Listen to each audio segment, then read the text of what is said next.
المجيد رب اشرح لي صدري ويسر لي أمري واحلل عقدة من لساني يفقهوا قولي ربنا زدنا علما اللهم فقهنا في الدين اللهم أرنا الحق حقا وارزقنا اتباعه وأرنا الباطل باطلا وارزقنا اجتنابه اللهم حبب إلينا الإيمان وزينه في قلوبنا وكره إلينا الكفر والفسوق والعصيان واجعلنا من الراشدين اللهم ارزقنا حبك وحب حبيبك وحب جهاد في سبيلك كما تحب وترضى ربي يسر ولا تعسر وتمم بالخير آمین یا رب العالمین.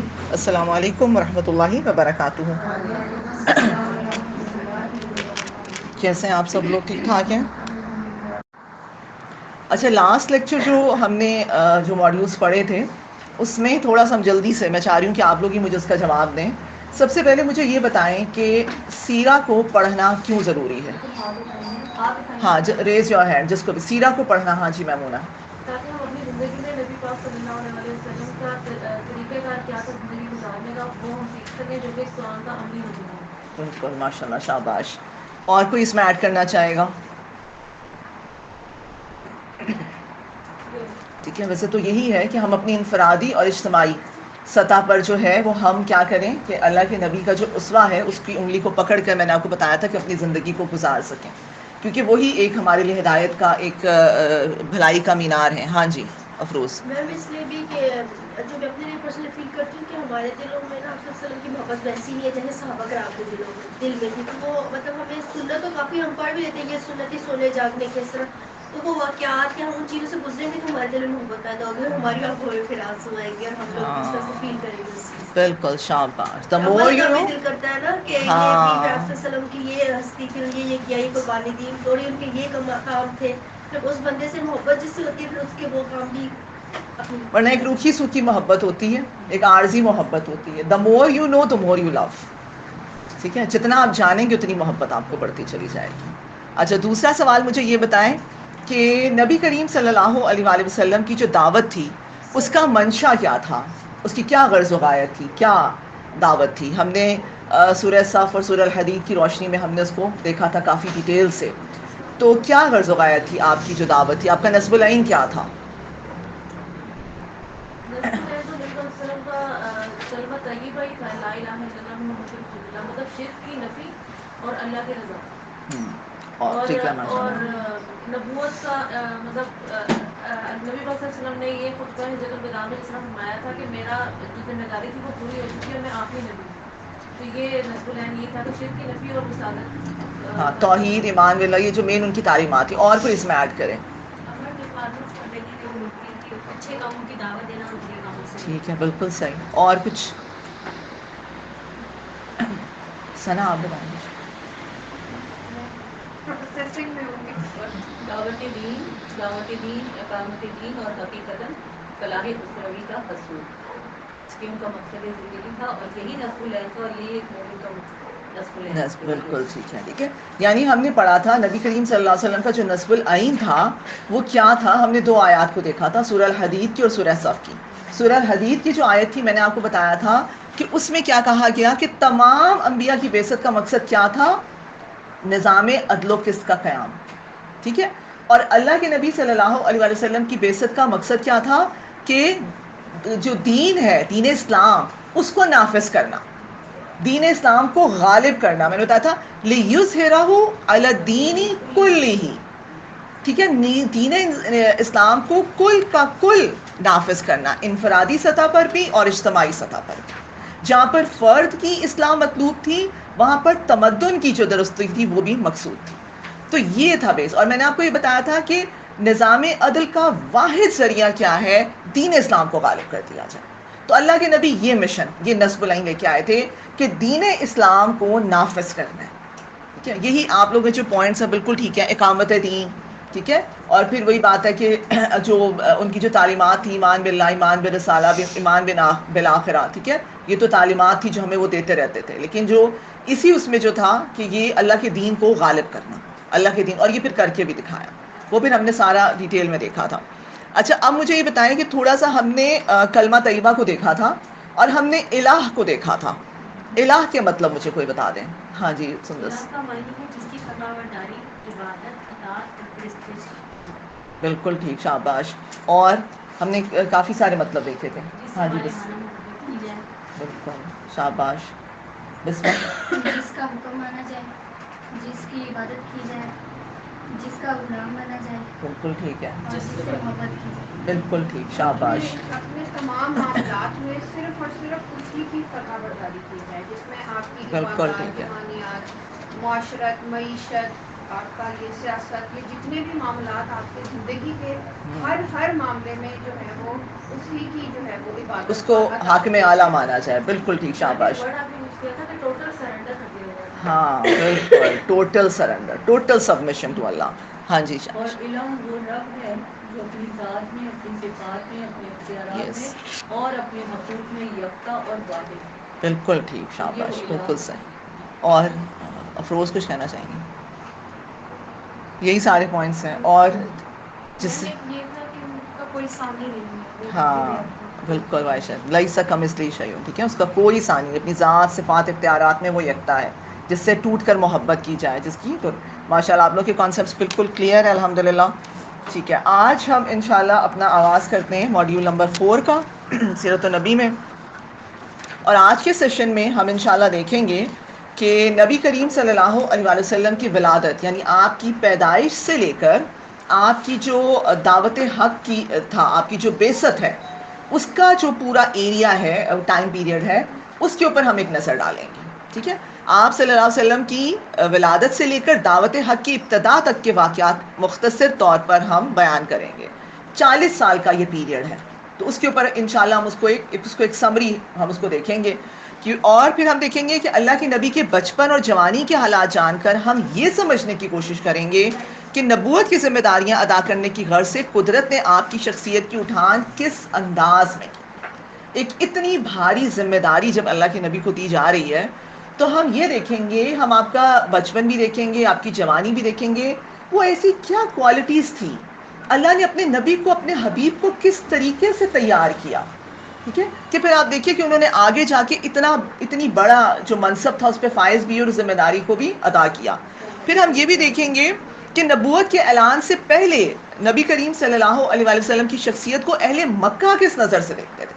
اللہ کے نبی صلی اللہ علیہ وآلہ وسلم کے بارے میں آتا ہے نا کہ اللہ کے نبی کہا کرتے تھے کہ میں نے ایک عمر تمہارے درمیان گزاری ہے. ٹھیک ہے، 40 سال کا ٹائم پیریڈ کوئی چھوٹی بات نہیں ہوتی ہے. وہی ٹائم پیریڈ تھا جس میں اللہ کے نبی کو صادق اور امین کا تو اللہ کے نبی کہا کرتے تھے کہ آج تمہیں کیا ہو گیا ہے. تو انشاءاللہ ہم ان تمام چیزوں کو ہم دیکھیں گے ساتھ ساتھ. سب سے پہلے ہم شروع کرتے ہیں اللہ کے نبی صلی اللہ علیہ وآلہ وسلم کی جو والد محترم ہیں، ان کا نام آپ سب کو ہی پتہ ہے، سیدنا عبداللہ بن عبد المطلب، اور والدہ محترمہ سیدہ آمنہ بنت وہب. والد کے بارے میں آتا ہے، یہ جو عبداللہ تھے بہت ہی خوبصورت، بہت ہی پاک دامن، سب کے بہت چہیتے تھے. اور ان کے بارے میں آتا ہے کہ یہ شام کے سفر پر گئے تجارت کے لیے. واپسی پر مدینہ منورہ میں قیام ہوا، وہیں بیمار ہوئے تھے، پھر وہاں پہ قیام کیا، وہیں پر ان کی وفات ہوئی اور وہیں پر ان کی تدفین ہوئی. ٹھیک ہے، اور والدہ کے بارے میں جیسا ہمیں پتہ ہی ہے کہ وہ اللہ کے نبی جب 6 سال کے تھے ان کو لے کے گئی ہیں ابا کے مقام پر، اپنے شوہر کی قبر کی زیارت پہ، اور واپسی پہ ابا کے مقام پر ہی وہاں پر ان کی طبیعت خراب ہوئی، وہاں پر ان کا انتقال ہو گیا. اس کے بعد آتا ہے کہ آپ کی والدہ محترمہ نے آپ کی پیدائش سے قبل ایک خواب دیکھا تھا، جس کا ذکر نبی صلی اللہ علیہ وآلہ وسلم نے یوں فرمایا: میں اللہ کے نزدیک اس وقت بھی خاتم النبیین تھا جب آدم علیہ السلام اپنی پیدائش والی گندی ہوئی مٹی کی حالت میں تھے، ابھی تخلیق نہیں ہوئی تھی. میں تمہیں بتاتا ہوں کہ میں ابراہیم علیہ السلام کی دعا، سیدنا عیسیٰ علیہ السلام کی خوشخبری اور اپنی والدہ محترمہ کے خواب کا مصداق ہوں جو انہوں نے دیکھا تھا، اور نبیوں کی مائیں اس طرح کے خواب دیکھا کرتی. 3 چیزیں نوٹ کر لیں. پہلی چیز کیا ہے؟ دعا. ہاں، پہلی چیز خاتم النبیین، ٹھیک ہے، خاتم النبیین کو نوٹ کر لیں. اس کے بعد دوسری چیز کیا ہے؟ دعا. تیسری چیز کیا ہے؟ خوشخبری. اور چوتھی چیز کیا ہے؟ خواب. اور اللہ کے نبی کے والدہ نے خواب کیا دیکھا تھا؟ خواب یہ دیکھا تھا ان کی پیدائش کے وقت کہ ان کے جسم سے ایک نور نکلا ہے. ٹھیک ہے، اور وہ جو نور ہے اس سے جو شام کے محلات ہیں وہ روشن ہو گئے. یہ ان کا خواب تھا. اور آگے ہم دیکھتے ہیں آپ صلی اللہ علیہ وآلہ وسلم جو ہے شیب بنی ہاشم میں اپنے چچا ابو طالب کے گھر پیدا ہوئے. یہ سوموار کا دن تھا. یہ سب ہم جانتے ہیں کہ اللہ کے نبی صلی اللہ علیہ وآلہ وسلم کی جو پیدائش ہوئی ہے عام الفیل کا سال تھا, 12 ربیع الاول کا مہینہ تھا, پیر کا دن تھا. اور جہاں تک تاریخ کا معاملہ ہے تو اس کے معاملے میں تھوڑا سا اختلاف ہمیں ملتا ہے. 9 کے بھی دلائل ملتے ہیں, 12 کے بھی دلائل ملتے ہیں. لیکن اب وہی بات ہے کہ اتنا ٹائم نہیں ہے کہ ہم اتنی ڈیٹیل میں جائیں. انشاءاللہ جب آپ لوگ سیرہ کا کورس کریں گے اور انشاءاللہ ہم جب سیرہ ڈیٹیل سے پڑھیں گے پھر ہم اس کو بہت ڈیٹیل سے دیکھیں گے کہ 9 کے بارے میں کیا دلائل تھے اور اس کے بارے میں, کیونکہ ابھی ہمارے پاس ٹائم کم ہوتا ہے, 1 گھنٹہ ہوتا ہے, اس میں نے آپ کو پورے ماڈیول کروانا ہوتا ہے.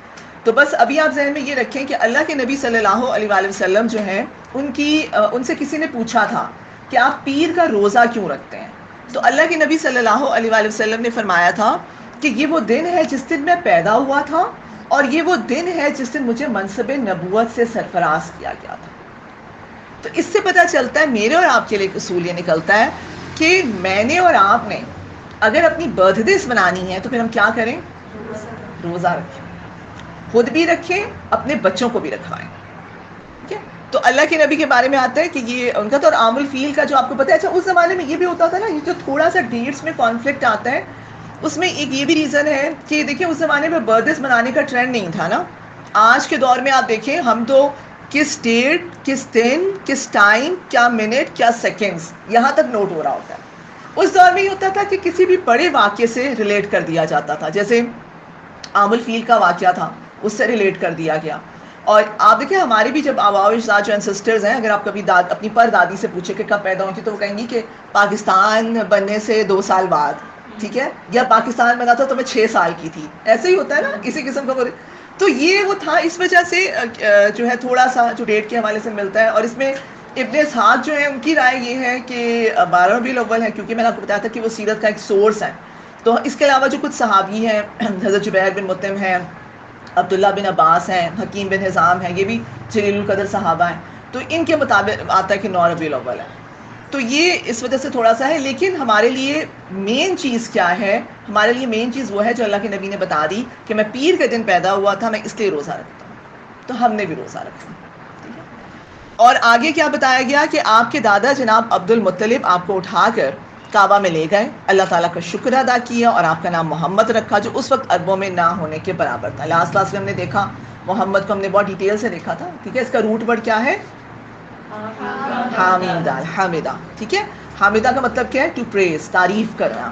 اور محمد جس کی تعریف کی گئی. اور میں نے آپ کو بہت زیادہ کنٹینیوس, یہ جو محمد ہے میں نے آپ کو بتایا تھا باب مفاعل پر ہے نا, تو اس سے مراد ہوتا ہے کنٹینیوس, مسلسل تعریف. اور آگے بتایا گیا کہ آپ کے والد محترم آپ کی پیدائش سے پہلے ہی وفات پا چکے تھے, ہم سب جانتے ہیں. آپ 6 سال کے تھے تو والدہ محترمہ کا سایہ سر سے اٹھ گیا, اور 8 سال کے تھے تو آپ کے دادا جناب عبد المطلب بھی چل بسے. آپ سب نے سیرت پڑھی ہوئی ہے, آپ جانتے ہی ہیں کہ اللہ کے نبی صلی اللہ علیہ وآلہ وسلم جو پیدا ہوئے تو والد نہیں. اچھا پھر جب دائی, وہاں پر یہی ماحول تھا, کلچر تھا وہاں کا کہ بچوں کو جو ہے وہ دیہات وغیرہ میں بھیج دیا جاتا تھا تاکہ وہ وہاں پر ایک کھلے جو آب و ہوا ہے اس کے اندر ان کی نشو نما ہو, پھر زبان میں فصاحت اور بلاغت ہو. جیسے ہم دیکھتے ہیں نا کہ ہمارے بھی جو دیہات میں جو پنجابی بولی جاتی ہے کسی ٹھیٹھ پنجابی سے کہتے ہیں, اس طرح سے اس کا لینگویج میں بھی عبور حاصل ہوتا ہے. تو 4 سال تک یہ دائی حلیمہ کے پاس رہے, اور اس کے بعد کیونکہ اب ٹائم نہیں ہے تو ہم اس واقعے کو آپ سب جانتے ہیں, اس لیے ہم اس کو وہ نہیں کریں گے. اور 4 سال تک رہے. 4 سال کے بعد یہ اپنی والدہ کے پاس واپس آتے ہیں, اور پھر جب 6 سال کے ہوتے ہیں تو میں نے آپ کو بتایا تھا کہ والدہ لے کے جاتی ہیں اپنے شوہر کی قبر کی زیارت کو. راستے میں ابا کے مقام پر ہی جو ہے وہ فوت ہو جاتی ہے. اب دیکھیے 6 سال کا بچہ ہے, اور یہ اتنا رقت آمیز, اتنا دلسوز واقعہ ہے. کبھی آپ اللہ کے نبی صلی اللہ علیہ وآلہ وسلم کی والدہ کے انتقال کا وہ جو پورا جو ایک منظر ہے, کبھی آپ اس کو پڑھیں آپ کے آنسو نہیں تھمتے. ہاں کہ وہ, ہاں وہ بہت پیارا, میں نے آپ لوگوں کو لاسٹ ٹائم بتایا تھا ان کا, بہت مولانا طارق کا بڑا پیارا بیان ہے اس کے اوپر. ٹھیک ہے, کہ وہ کہتے ہیں کہ شروع میں وہ جب مٹی کھودی جا رہی ہے تو وہ بچہ کھیل رہا ہے, وہ سمجھ رہا ہے کہ کوئی کھیل ہے نا, مٹی کھودی جا رہی ہے. لیکن اسے کیا پتا ہے کہ اس کی اپنی ماں نے اس قبر کے اندر چلے جانا ہے. پھر وہ اپنے ہاتھوں سے مٹی بھی ڈال رہا ہے, سمجھ رہے کہ یہ کچھ کھیل رہے ہیں ہم. لیکن جب ماں کو جب ان کے ساتھ دائی جو ان کی جو کیئر ٹیکر تھی ام ایمن اور ان کے دادا عبد المطلب ہیں، لیکن جب ان کو لے کر جاتے ہیں تو وہ جس طریقے سے بھاگ بھاگ کر کی ماں کے ساتھ لپٹتے ہیں، ٹھیک ہے، بار بار جب جاتے ہیں، اور آپ سوچیں کہ وہ ایسا ویران اور ایسا مطلب آپ کہہ لیں کہ وہ جگہ ہے بالکل وہاں ویرانی ہے، اور آپ کو دور دور تک کوئی ایسی آبادی کچھ نظر نہیں آتا ہے وہاں پہ نا، اب بالکل تنہائی ہے، اور پھر ماں جیسی ہستی، ٹھیک ہے، کتنی بڑی نعمت ہے نا. تو اللہ کے نبی کے ساتھ جو ہے وہ آپ دیکھیں بچپن میں انہوں نے یہ ان کے ساتھ گزرا. اچھا پھر 8 سال کے ہوتے ہیں تو دادا، اچھا اس کے بعد یہ ہوتا ہے کہ دادا بہت زیادہ پیار کرتے تھے. دادا کے بارے میں آتا ہے کہ وہ جب عبد المطلب چونکہ سردار تھے، بہت سینئر سردار تھے، تو ان کے بارے میں آتا ہے کہ وہ جب خانہ کعبہ میں فرش پر ان کا گدا بچھایا جاتا تھا نا، اور ساری ان کے تقریباً 10-12 بیٹے تھے، کافی زیادہ اولاد بھی تھی، سب بیٹھا کرتے تھے، تو اس گدے پہ کسی کو پرمیشن نہیں ہوتی تھی کہ وہ آ کے بیٹھے، لیکن کیا ہوتا تھا کہ اللہ کے نبی جو ہے وہ آ کے بیٹھ جایا کرتے تھے. تو ان کے چچا جب ان کو اٹھا کے ہٹاتے تھے تو کہتے تھے کہ نہیں، ان کو مت اٹھاؤ، ان کو بیٹھا رہنے دو. اچھا پھر ان کی حرکتیں دیکھ دیکھ کے خوش ہوتے تھے، ان کو اپنے پاس بٹھاتے تھے، ساتھ کھانا کھلاتے تھے، جبکہ بہت ہی آپ کہتے ہیں ذرا ایک سردار کا ایک اپنا وہ اسٹیٹس بھی ہوتا ہے، لیکن اللہ کے نبی کے ساتھ اتنی محبت، اتنی محبت. 8 سال کے ہوتے ہیں تو دادا بھی چلے جاتے ہیں. اب آپ دیکھیے کہ میں یہ سوچتی ہوں کہ ہم کہتے ہیں اکثر ہم پیرنٹنگ میں، اور ہم یہ چیزیں دیکھ رہے ہوتے ہیں کہ جی فلاں جو بچہ تھا نا اس کا بچپن بڑا نگلیکٹڈ تھا، اس لیے وہ ایسا ہے، ٹھیک ہے، اس لیے وہ جو ہے اس کے اندر یہ چیز آ گئی، وہ چیز آ گئی. آپ اللہ کے نبی کی ذات کو پڑھیں، ٹھیک ہے، ان سے زیادہ محرومی کہیں مل رہی ہے کہ ماں باپ کو تو دیکھا ہی نہیں، ماں بھی نہیں ہے، یتیمی کی حالت ہے، اور اس کے بعد آپ دیکھیں کہ وہ ذات جو ہے پھر کیا روشنی کا مینار کیسے بنتی ہے. کہ تو اسے میرے اور آپ کے لیے بہت سارے لیسنز ہیں اس کے اندر. اور پھر ہم یہ دیکھتے ہیں کہ جب اپنے جو ہے وہ اس کے بعد جو چچا ابو طالب ہیں وہ اپنی نگرانی میں لے لیتے ہیں. اب چچا کے بارے میں کیا ہے، اب ہوتے ہیں ان کے سگے چچا 2 ہی تھے، زبیر اور ابو طالب، باقی پھر ان کے جو تھے وہ سوتیلے بھائی تھے سارے جو چچا تھے، جو ابو لہب وغیرہ ہیں. تو اب یہ ہوا کہ ان کے ساتھ جب ابو طالب کے پاس آتے ہیں تو ابو طالب جو تھے نا ان کی بہت زیادہ کثیر الاولاد تھے، اور بہت نادار بھی تھے، فائنینشلی بھی انسٹیبل تھے. اللہ کے نبی کی غیرت دیکھیں آپ، چھوٹی سی عمر ہے، 8 سال کی عمر ہے، ٹھیک ہے، یہ وہ عمر ہوتی ہے جس بچوں کو پتہ ہی کچھ نہیں ہوتا، ایک لاؤبالی سی عمر ہوتی ہے. لیکن اللہ کے نبی کے بارے میں آتا ہے کہ انتہائی فاسد ماحول میں پلنے کے باوجود اپنی جوانی کو بے داغ رکھا، چھوٹی عمر میں بکریاں چرائیں اور ان کی اجرت سے چچا ابو طالب کے ساتھ تعاون کرتے تھے. اتنے غیرت مند، غیرت دیکھ لیں، چچا پر بوجھ بننا گوارا نہیں کیا. اور انہوں نے کیا کیا کہ چھوٹی سی، اللہ کے نبی کی حدیث ملتی ہے نا کہ وہ فرماتے ہیں کہ میں نے چند قیرات کے عوض مکہ والوں کی جو بکریاں وہ چرائیں. چند قیرات کہتے ہیں چند سکے، چند ٹکے جسے ہم کہہ سکتے ہیں. اور ایک اور ہمیں ملتی ہے کہ اللہ کے نبی نے فرمایا کہ موسیٰ نبی بنا کر بھیجے گئے اور وہ بکریاں چرایا کرتے تھے، اسی طرح داؤد بکریاں چرایا کرتے تھے، اور میں بھی نبی بنا کر بھیجا گیا ہوں اور میں نے بھی اپنے گھر والوں کی بکریاں مقام اجیاد پر چرائی ہیں. ٹھیک ہے، یہ نسائی کی حدیث ہے، سنن نسائی کی. تو اس سے ہمیں یہ پتہ چلتا ہے کہ جو بکریاں چرانا ہے یا کوئی بھی کام ہے، ٹھیک ہے، ہمیں یہ بھی پتہ چلتا ہے کام میں آر نہیں ہے. ٹھیک ہے، بہت سارے لوگوں نے اس کے متعلق بڑا کچھ لوگوں نے تو اس کا بالکل انکار ہی کیا کہ نہیں ایسا کام اللہ کے نبی کر ہی نہیں سکتے. ٹھیک ہے، کچھ لوگوں نے اس کے متعلق اور بہت سارے جو ہیں جیسے ہوتے ہیں نا پروپیگنڈا بھی کرنا. تو ہم یہ دیکھتے ہیں، اس لیے پھر تھوڑا سا سیرت نگار اس کے اوپر بھی آتے ہیں کہ دیکھیں بکریاں چرانا جو ہے نا وہ ایک نہایت ہی حلم، بردباری، صبر و تحمل، مشقت والا کام ہے. اور کام میں کوئی بھی کام ہے، ٹھیک ہے، اس کے. اور اچھا انبیاء نے بکریاں کیوں چرائی، کیوں، کوئی بتائے گا مجھے؟ کیونکہ بکریاں پر ایک ٹائپ ادھر بھی نکلتی ہے ادھر بھی نکلتی ہے، ان کو گیدر کرنا، یعنی اس سے یہ پتہ چلتا ہے کہ انہوں نے جو اپنی قوم کی تربیت کرنی تھی تو اس سے پہلے اللہ نے ان کی تربیت اس پر مشقت راستے پہ یوں کی کہ بکریوں کے ان کے حوالہ جات کی. اور میکسیمم انبیاء سے یہی پتہ چلتا ہے کہ انہوں نے یہ کام کیا. بالکل بڑی ٹریننگ اسی لیے کروائی جاتی ہے تاکہ بڑے منصب اور ذمہ داری سے کام لیا جائے. تو اپنی قوم آج ہم لوگ بھی جو ہے یہ دیکھتے ہیں نا کہ 40 سال کی بات ہے نا منصب نبوت پر تمام انبیاء سرفراز میں، اس 40 سال کی زندگی کتنی پر مشقت ہے. اور بکریاں ان کے حوالہ کرنے پہاڑی راستے، ٹھیک ہے، کوئی یہاں جائے پھر ہاں کر ایک طرف ایک جگہ کرنا. یہ جو ابھی انہوں نے بات کی نا امر بالمعروف اور نہی عن المنکر، یہی کام ہے نا. کہہ دینا آسان نہیں ہے، صحیح نیکی بات کو ہے، کہہ دینا، نیکی کو پھیلانا ہر کوئی سنتا نہیں. بالکل اور ایسا ہی ہے. برائی کو ختم کرنا تو یہ انبیاء کی سنت سے ہمیں پتہ چلتا. ٹھیک ہے، بالکل ٹھیک بات ہے. عائشہ نے بہت اچھا اس کو ایلیبریٹ کر دیا. اور کچھ اس میں ایڈ کرنا چاہے گا کوئی؟ یہی چیز کیسے سے امت کو سنبھالنا تھا، اس لیے امت کی بھیڑ بکریوں کی طرح کوئی ادھر بھاگ رہی ہے کوئی ادھر بھاگ رہی ہے، ٹوگیدر کر کے رکھنا اور لیڈرشپ ایک ڈائریکشن دینا. ہاں اور میں اس میں یہ بھی ہے کہ صبر سے کام لینا کہ آپ کو وہ جب میں ان سے نا ہم بیچ میں کچھ ایسا راستہ ہے کہ مدر لاگ کی طرف جاتے ہیں نا، تو راستے میں وہ بھینسیں اور بکریاں چرا رہے ہوتے ہیں، کچھ بچے بھی ہوتے ہیں بڑے بھی. تو میں نے خود ان کو دیکھا، آبزرو میں نے اس دن کیا آبزرو کر کہ لیں. اب ہاں ایک چل رہا ہے جانور، اب وہ اس میں کتنا ٹائم لینا اس میں، اور آپ بیٹھے ہیں چاہے دھوپ ہے سردی ہے جو مرضی، آپ نے صبر سے تب تک ان کو دیکھنا ہے اور ان کا خیال رکھنا ہے جب تک وہ فل نہیں ہو جاتے. تو صبر بہت زیادہ صبر، بالکل. اس میں کہتے ہیں بہت بردباری، ہمت، صبر و تحمل، برداشت، مشقت، یہ سب اس کے اندر آ جاتا پھر ہے. اس میں ایک چیز یہ بھی دیکھنی ہے کہ آپ کے جانور اسکیٹرڈ ہو گئے، کوئی وہی کھا رہا ہے کوئی کہیں کھا رہا ہے. آپ نے ایٹ دی اینڈ ان سب کو لے کے اکٹھا Yes. ایک آپ اپنے گھر لے کے جانا ہے. آپ ایک کو پتہ ہی ڈائریکشن ہے میں اب ان ایک کو لے کے جانا ہے آپ نے. ڈائریکشن میں لے ہاں کے جانا ہے اور واپس ان کو اپنے مقصد یعنی اب جو ان کا گھر ہے وہاں پر لے کر آنا ہے، یعنی اپنے مقصد سے بار بار ڈیلی بیسس پر ان کو روز بالکل. کرنا ہے. حفاظت بھی کرنی ہے، مطلب بیڑیاں وغیرہ یہ اس بہت، یہ پوائنٹ مسنگ تھا. بالکل ٹھیک ہے، بالکل ان کی حفاظت بھی کرنی ہے.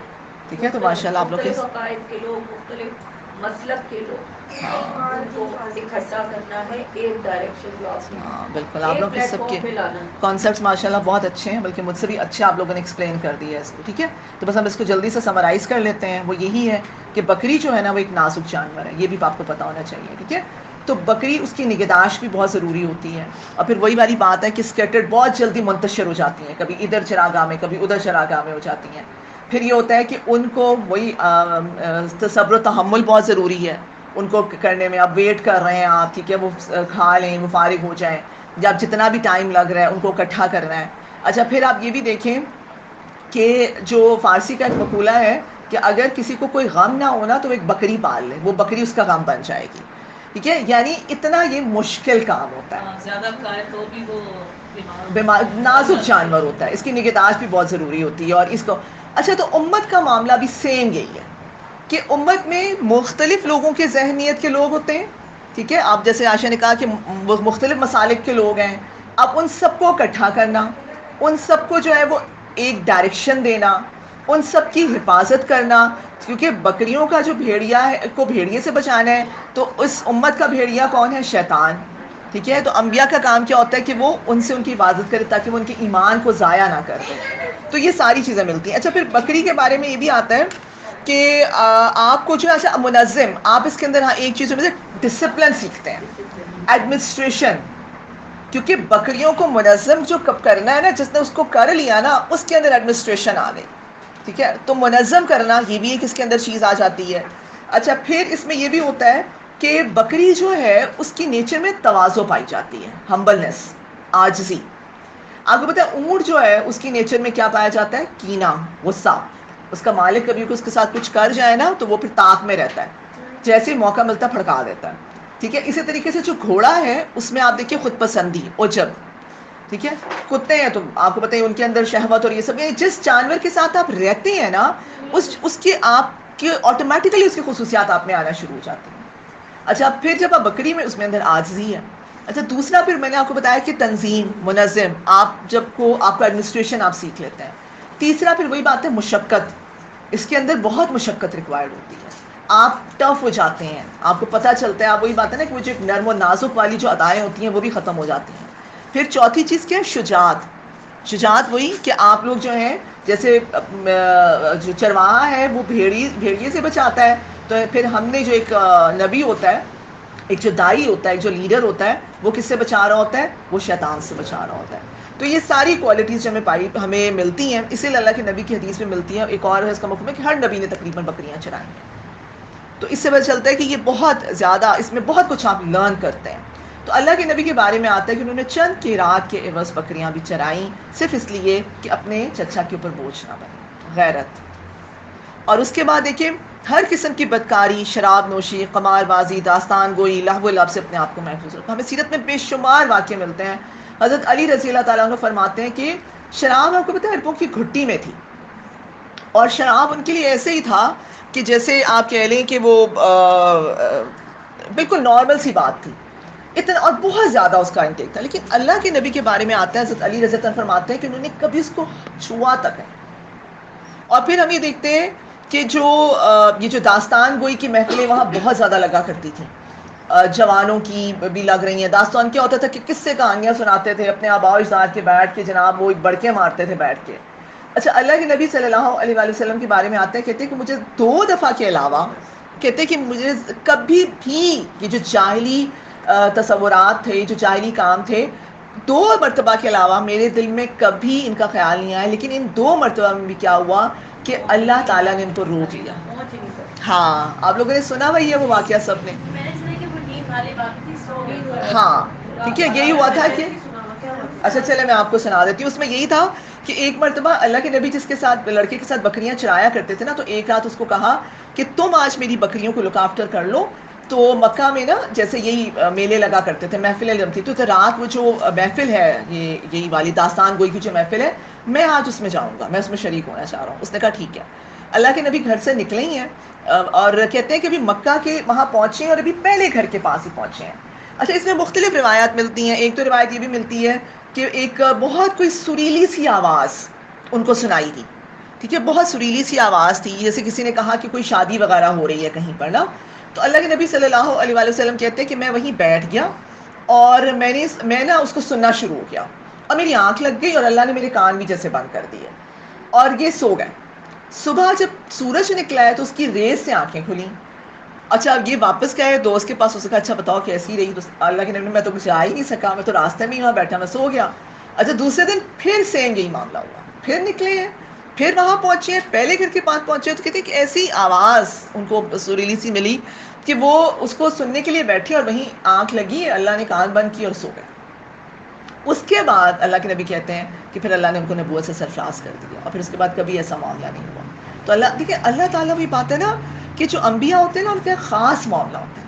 اللہ تعالیٰ نے ان کو ہر لحاظ سے ایک پروٹیکشن بھی ہے، اور پھر آپ دیکھیے کہ ہر لحاظ سے ان کو اللہ تعالیٰ پرفیکٹ بنا کے بھیجتے ہیں، اور پھر کیسے ان کی حفاظت کا بھی انتظام ہوتا ہے۔ پھر آتا ہے کہ چیز ایڈ کروں، اس کو ہم اگر اپنے آپ پہ اپلائی کریں نا، تو یہ پرسنلی میرے ساتھ 2-3 مین جو ہے نا وہ یہ پردے کے معاملے میں جب ہم اسٹارٹ کیا، ایک دفعہ جب آپ سوچ لیتے ہیں نا، آپ نیت کر لیتے ہیں، تو اللہ تعالیٰ آپ کو اس پہ قائم رہنے کے لیے نا ایسے اسباب پیدا کر دیتے ہیں کہ آپ اسی پہ قائم رہتے ہیں۔ بالکل صحیح بات ہے۔ اس میں ہم بات کریں تو بہت ساری بات ہے، لیکن بات وہی ہے کہ جب میں بات کرتی ہوں نا تو میں اس میں ہی ہوتا ہے کہ آپ دیکھیں کبھی کبھار ایسا ہوتا ہے کہ یہ بہت بڑی بلیسنگ ہوتی ہے اللہ کی طرف سے، کہ آپ کے پاس موبائل تھا اور آپ نے سوچا کہ میں کوئی ویڈیو آ گئی، فرض کریں کوئی بھی ایسی ویسی ویڈیو آ گئی، آپ ابھی کلک ہی کرنے لگے، پتہ چلا لائٹ چلی گئی ہے، سگنل چلے گئے، سگنل سٹاپ ہو گئے۔ ہاں، تو یہ اللہ کی طرف سے بڑی بلیسنگ ہوتی ہے کہ اللہ تعالیٰ کبھی کبھی آپ کے لیے ایسے اسباب بنا دیتا ہے، جیسے آپ کہہ رہی ہیں، تو یہ اللہ کی طرف سے خاص مدد ہوتی ہے۔ کبھی کبھی آپ کا دل چاہ رہا ہوتا ہے کہ آپ بھی کسی ایسی گیدرنگ کا حصہ بن جائیں، ٹھیک ہے، لیکن عین 11th ہار پہ کچھ ایسا ہو جاتا ہے، کنوینس نہیں تھی، ہسبینڈ نہیں آئے، کوئی بھی ایسا ہوا، آپ پہنچ ہی نہیں سکے۔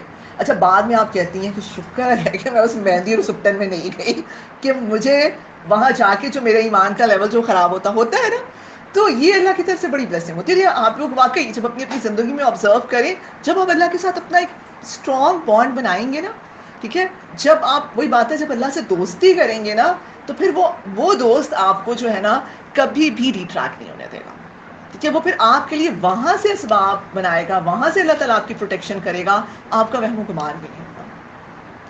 اور پھر آگے کہا جاتا ہے کہ مشرکانہ عقائد اپنائے نہ غیر اللہ کے سامنے سر جھکایا۔ کبھی آپ کو پتہ ہے بت پرستی عام تھی، ہم نے پیچھے پڑھا، ٹھیک ہے، ان کے جو دینی حالات، سیاسی حالات تھے، اور ان کے اندر یہ ٹرینڈ تھا کہ وہ رات کو سونے سے پہلے کیا کیا کرتے تھے مشرکین، ہبل بت کے سامنے جا کے نا اس کے آگے ماتھا ٹیکتے تھے، ٹھیک ہے، جھکتے تھے، سجدہ کرتے تھے، پھر سوتے تھے، یہ معمول ہے ان کا۔ اچھا، اور پھر یہ ہوتا تھا، اللہ کے نبی نے لیکن کبھی ایسا نہیں کیا، ہاں چل رہی ہے. کبھی ایسا نہیں کیا. اچھا پھر ان کے بارے میں آتا تھا کہ انہوں نے نا صفا اور مروہ پہ اصاف اور نائلہ یہ دونوں بت رکھے ہوئے تھے, اور کیا کرتے تھے کہ وہاں بتوں کے جب وہ چکر لگتا تھا نا تو ہر چکر پہ جا کے نا بت کو ہاتھ لگا کے پھیرتے تھے, کیا کہ ہم اس سے جو ہے کیا کر رہے ہیں, فیض لے رہے ہیں. ہمارے آج کل مزاروں میں یہی ہوتا ہے نا, ٹھیک ہے, ہم جاتے ہیں وہاں پہ ہم وہ چادر کو ہاتھ لگاتے ہیں, ہم کہتے ہیں یہ ہمیں نا برکت مل گئی, فیض مل گیا ہمیں. تو وہ یہ کرتے تھے. اللہ کے نبی نے کبھی کبھی نہیں ایسا کیا, ٹھیک ہے. پھر اس کے علاوہ بتوں کے میلے لگا کرتے تھے, وہ بہت شوق سے جاتے تھے. اللہ کے نبی نے کبھی اس کا حصہ نہیں بنے. تو توحید شروع سے ہم دیکھ رہے ہیں, from the very first day توحید پر کار بنا. ٹھیک ہے. اب یہ وہ ساری خصوصیات ہیں جیسے ہم نے کہا تھا نا شروع میں کہ وہ ہم پڑھیں گے کہ وہ آپ کے بچپن اور جوانی کی ایسی کیا چیزیں تھیں جس کی وجہ سے اللہ نے ان کو تیار کیا ایک نبوت کے منصب پر فائز کرنے کے لیے. تو دیکھیے پھر ہمیں یہ نظر آ رہا ہے, توحید بھی نظر آ رہی ہے, ہمیں شرم و حیا بھی نظر آئے گی. قریش کی اوریانی کی حالت میں کعبہ کا طواف کرنے کی بدعت کو اختیار نہیں. کیا آپ کو پتہ ہی ہے کہ قریش وہ جو تھے وہ حج کرتے تھے, برہنہ کرتے تھے. اللہ کے نبی نے کبھی ایسا نہیں کیا. اور ایک واقعہ جو ہمیں ملتا ہے بہت پیارا کہ آپ ایک مرتبہ یہ جب خانہ کعبہ کی تعمیر ہو رہی تھی تو جو حضرت یہ کیا اچھا خانہ کعبہ کی جب تعمیر ہو رہی تھی تو آپ کو پتہ ہی ہے کہ جو ان کے چچا حضرت عباس رضی اللہ تعالیٰ عنہ ہے نا, تو یہ سب لوگ کیونکہ وہ ڈھو کے لا رہے تھے پتھر کندھوں پہ رکھ کے, تو حضرت عباس رضی اللہ تعالیٰ عنہ نے کیا کہا کہ انہوں نے اپنے تہبت نا سب نے تہبت اتار کے یہاں رکھ لی ہے تاکہ آپ کو پتہ ہے ذرا پتھر ہے اور تکلیف نہ ہو. تو اللہ کے نبی کو بھی انہوں نے کہا کہ تم ایسا کیوں نہیں کرتے ہو کہ اپنا تہبت اتار کے اپنے کندھوں پہ رکھ لو تاکہ زخم بھی نہیں ہوں گے. اور اللہ کے نبی کے بارے میں آتا ہے کہ انہوں نے ابھی صرف یہ کام ابھی کیا ہی ہے اور بے ہوش ہو گئے, اور ان کی آنکھیں بالکل آسمان کی طرف چلی گئیں. اور جب ان کو ہوش آیا تو وہ صرف کیا کہہ رہے تھے کہ میرا تہبت میرا تہبت, یعنی اس حد تک حیا. اور اس کے علاوہ پھر ہمیں آتا ہے کہ جنگ فجار میں شرکت کے باوجود کسی انسانی جان پر ہاتھ نہ اٹھایا. آگے بتائیے جو جنگ فجار تھی یہ بیسیکلی کس کس کے درمیان ہوئی تھی, اہل طائف اور اہل مکہ کے درمیان. ٹھیک ہے, یہ ایک سیریز آف وار تھی جو اہل طائف اور اہل مکہ کے درمیان ہوئی تھی, تقریباً 4 کے قریب جھڑپیں تھیں. اور اللہ کے نبی صلی اللہ علیہ وآلہ وسلم کی جو عمر مبارک تھی اس وقت وہ کتنی تھی, 15 سال. اور اس جنگ میں یہ بہت آپ کو سیرت میں ہر جگہ یہ ملے گا کہ اس جنگ میں اللہ کے نبی اپنے جو چچا تھے ان کو تیر پکڑایا کرتے تھے. اور یہ وہ جنگ تھی جس کے اندر حرم اور حرمت والے مہینے جو تھے نا ان کی عزت کہہ لیں کہ چاک کی گئی تھی. حرمت والے مہینوں کے اندر یہ جنگ جو ہے وہ لڑی گئی تھی. حرمت والے مہینے کون کون سے, نہیں رجب ذیقعد ذوالحج اور محرم. ٹھیک ہے, یہ 4 ہیں, آپ کو پتہ ہونا چاہیے. ٹھیک ہے, رجب ذیقعد ذوالقعد اور محرم, یہ اس میں یہ کوئی لڑائی وڑائی نہیں کرتے تھے. اچھا, تو اس میں اللہ کے نبی جو ہیں وہ شریک ہوئے اور اپنے جو صرف چچاؤں کو جو تیر پکڑایا کرتے تھے. پھر اس کے بعد ہم دیکھتے ہیں کہ 20 سال کی عمر میں حلف الفضول نامی ایک معاہدہ میں شامل ہوئے جو غریبوں اور مظلوموں کی مدد اور ظالموں کی چیرہ دستیوں کے خلاف کیا گیا تھا. آپ نے دور نبوت میں بھی اس کو اچھے الفاظ میں یاد کیا. اچھا, یہ جو معاہدہ ہوا تھا اس کے بارے میں آتا ہے کہ بیسیکلی یہ جو حلف الفضول کا معاہدہ تھا اس کا پس منظر کیا تھا. اس کا پس منظر یہ تھا کہ ایک شخص جو ہے زبیدی قبیلے کا ایک شخص مکہ مکرمہ میں آیا اور عاص بن وائل نے اس سے کچھ خرید و فروخت کی اور اس کو پھر پیسے جو تھے وہ نہیں, اس کا حق جو ہے نہیں ادا کیا. اب وہ بندہ جو تھا وہ خانہ کعبہ میں گیا, وہاں پر یہی بات ہے سارے سردار بیٹھے ہوئے تھے. اس نے وہاں جا کے کہا کہ آپ لوگ کیسے خانہ کعبہ کے متولی ہیں, ٹھیک ہے, لوگ یہاں تجارت کے لیے آتے ہیں, آپ لوگوں کا حق مار جاتے ہیں, لوگوں کا حق کھاتے ہیں. اچھا, اس پر یہ ہوا کہ جو نبی کریم صلی اللہ علیہ وسلم کے جو چچا تھے حضرت زبیر, یہ بہت جلدی فوت ہو گئے تھے, 24 سال کی عمر میں ان کی وفات ہو گئی تھی.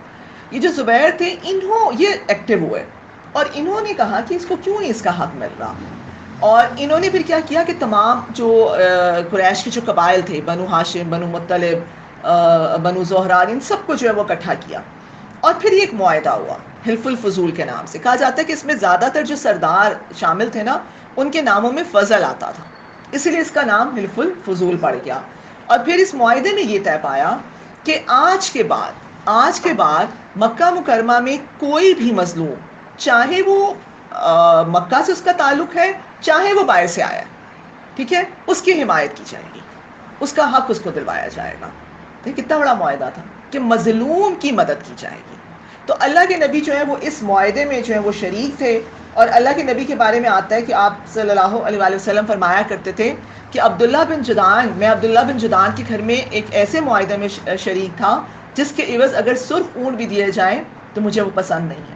اور آج دور اسلام میں بھی اگر اس قسم کا جو معاہدہ ہوتا ہے تو میں اس پر لبیک کہتا. یہ اس کا مفہوم ہے جو اللہ کے نبی نے فرمایا تھا, تو اس کو اچھے الفاظ میں یاد کیا کرتے تھے. تو یہ بیسیکلی حلف الفضول کا جو ہے یہ معاہدہ تھا, اور یہ اس وقت آپ کی عمر جو تھی وہ تقریباً 20 سال کے قریب تھی, ٹھیک ہے. اور عبداللہ بن جدعان جو تھا اس کے گھر یہ معاہدہ ہوا تھا. آگے آتا ہے کہ آپ مکہ کے تمام لوگوں کے نزدیک قابل اعتماد اور محترم تھے. اب اس معاہدے سے یہ اب اندازہ لگائیں کہ یہ جو معاہدہ تھا اس کے اندر نا عرب کے بڑے بڑے سردار تھے سارے, اور اللہ کے نبی کی عمر کیا ہے 20 سال, سب سے ینگ.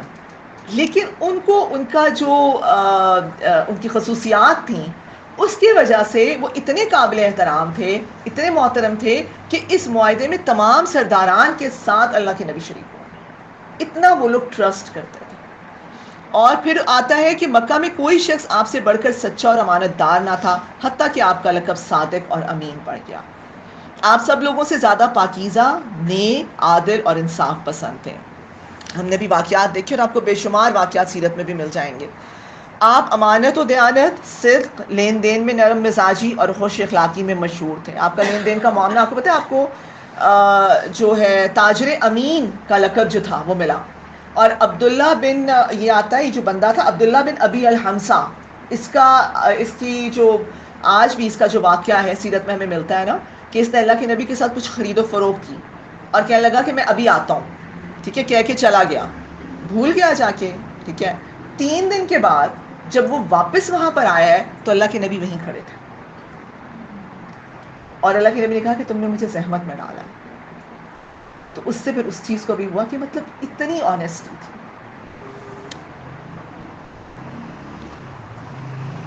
پھر سچائی کے حوالے سے ہم پڑھ چکے ہیں لاسٹ میں. عبداللہ بن سلام, جب آپ مکہ میں مدینہ منورہ گئے ہیں تو عبداللہ بن سلام نے کیا کہا تھا کہ یہ کسی چھوٹے شخص کا چہرہ نہیں ہو سکتا. یہودی عالم اس بات کی گواہی دے رہا ہے.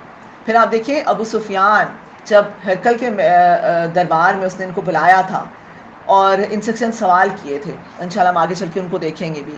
تو اس میں سے ایک سوال یہ تھا کہ کیا یہ جو نبی ہے اس نے کبھی جھوٹ بولا ہے, یہ جو نبوت کا دعویٰ کر رہا ہے شخص. اب ابو سفیان اس وقت دشمن تھے, انتہائی سخت ترین دشمن تھے. انہوں نے کہا کہ نہیں, دشمن بھی آپ کی صداقت کی جو ہے وہ کیا کہہ رہا ہے, گواہی دے رہا ہے. اس لیے بہت بے شمار واقعات آپ کو ملتے ہیں کہ اللہ کے نبی کی جو یہ بات ہوتی ہے کہ آپ کا دشمن بھی یہ بات کہے کہ نہیں, کہ یہ بندی جو ہے نا یہ سچی ہے, یہ جھوٹ نہیں بول سکتی, یہ بندی جو ہے نا یہ بہت امانت دار ہے. ہمارا کیریکٹر ایسا ہو جائے اللہ کا کہ ہم سب یہ جو ساری کوالٹیز ہیں اللہ کرے کہ ہمیں اس طریقے سے پہچانا جائے کہ نان مسلمس بھی یہ گواہی دیں کہ نہیں, مسلمان جھوٹ نہیں بول سکتا, مسلمان بددیانت نہیں ہو سکتا, مسلمان بے حیا نہیں ہو سکتا. آج ہماری سچویشن کیا ہے, ہمارے بارے میں کیا کہا جاتا ہے, best book with the worst followers. ٹھیک ہے, آج ہم اس سے بدنام ہیں کہ اتنی بہترین کتاب اور ہم اس کے ساتھ کیا کریں, اتنی بہترین ہمارے نبی کی سیرت, ٹھیک ہے. اور آج مجھے اتنا افسوس ہوتا ہے, اتنا دکھ ہوتا ہے. آپ دیکھیں دبئی نے ویزے بند کر دیے ہیں پاکستانیوں کے, ٹھیک ہے. آپ کبھی ٹریول کریں, آپ دیکھیں آپ کے ساتھ کیا ہوتا ہے, ٹھیک ہے. ایک سورانی کو بھی بھیج دیں گے, ٹھیک ہے, گھانا کے بندے کو بھی بھیج دیں گے, آپ کو روک لیں گے. کیوں؟ Because you are Pakistani. جو ذلت اور جو رسوائی آج ہماری ہو چکی ہے نا, اس کی وجہ کیا ہے؟ وجہ یہی ہے, ہم پڑھتے ہیں, ہم دیکھتے ہیں, ہم جانتے بھی ہیں, پھر بھی ہم اندھے بنے ہوئے ہیں. پھر بھی ہم کیا کر رہے ہیں کہ ہمارے معاملات دیکھ لیں, لین دین کے معاملات دیکھ لیں. ٹھیک ہے, میں عمان جب گئی تو ہم وہاں پر آپ دیکھیں کہ وہاں پر نا ایک بنگلہ دیشی سے کام کروانا پسند کریں گے, کہتے ہیں وہ آنیسٹ ہے. ٹھیک ہے, لیکن ایک تو یہ سیرت کو پڑھانے کا مقصد یہ ہے, ٹھیک ہے, کہ آپ لوگوں کی ایک تربیت کی جائے, آپ لوگوں کی ایک ذہن سازی کی جائے. آپ لوگ ماشاءاللہ سب لوگ اب اس قابل ہو چکے ہیں, آپ لوگوں کا اتنا کانفیڈنس بھی بحال ہو چکا ہے, آپ لوگوں کے اندر بولنے کی صلاحیت آ گئی ہے, آپ لوگوں کے اندر پریزنٹیشن دینے کی صلاحیت آ گئی ہے, آپ لوگوں کے اندر کانفیڈنس آ گیا ہے ماشاءاللہ سے. سب معلمات ہیں, لیکن دیکھیں ایک اچھا معلم وہ ہوتا ہے جو ایک اچھا مربی بھی ہوتا ہے. مربی ہر کوئی نہیں ہوتا, معلم بہت مل جائیں گے. آج یہی مسئلہ ہے, علم کی بھرمار ہے. میں نے آپ کو بتایا کہ ایک اے آئی کے اوپر آپ ایک کلک لکھ کے آپ کہیں گے بک چاہیے, پوری بک پرنٹ ہو کے آ جائے گی. آپ کسی کے بارے میں انفارمیشن لینا چاہیں, آپ کو ڈھیروں انفارمیشن کا انبار مل جائے گا. ٹھیک ہے, آپ یوٹیوب پہ جائیں, آپ کسی ایک آیت کی تفسیر سننا چاہیں, آپ کے سامنے 10 لوگ آ جائیں گے, بیسٹ اسکالرز آ جائیں گے, تفسیر مل جائے گی آپ کو. ایسا ہی ہے نا. کمی کس چیز کی ہے؟ عمل کی, تربیت کی. عمل نہیں ہے, تربیت ہوگی تو عمل بھی آئے گا نا, کردار سازی ہوگی. اس سے ایک اچھا مربی وہ ہوتا ہے. آپ لوگوں نے معلمات کے ساتھ ساتھ ایک اچھا مربی بھی بننا ہے. آج ہمارے یہاں مربی ہی کی تو کمی ہے. مربی کس کو کہتے ہیں؟ مینٹور کو, جو تربیت کرتا ہے. ٹھیک ہے, آپ کا مینٹور جس کی صحبت میں بیٹھ کے نا آپ کو لگے کہ بس آج یہ آیت پڑھی ہے, آج یہ پڑھا ہے, تو بس اب اس پہ عمل کرنا ہی کرنا ہے. جس کی صحبت آپ کو عمل پہ ابھارے, وہ ہوتا ہے مربی. اور آج مربی بہت کم ہے, معلم بہت زیادہ ہے. تو آپ لوگوں نے معلمات کے ساتھ ساتھ مربی بھی بننا ہے.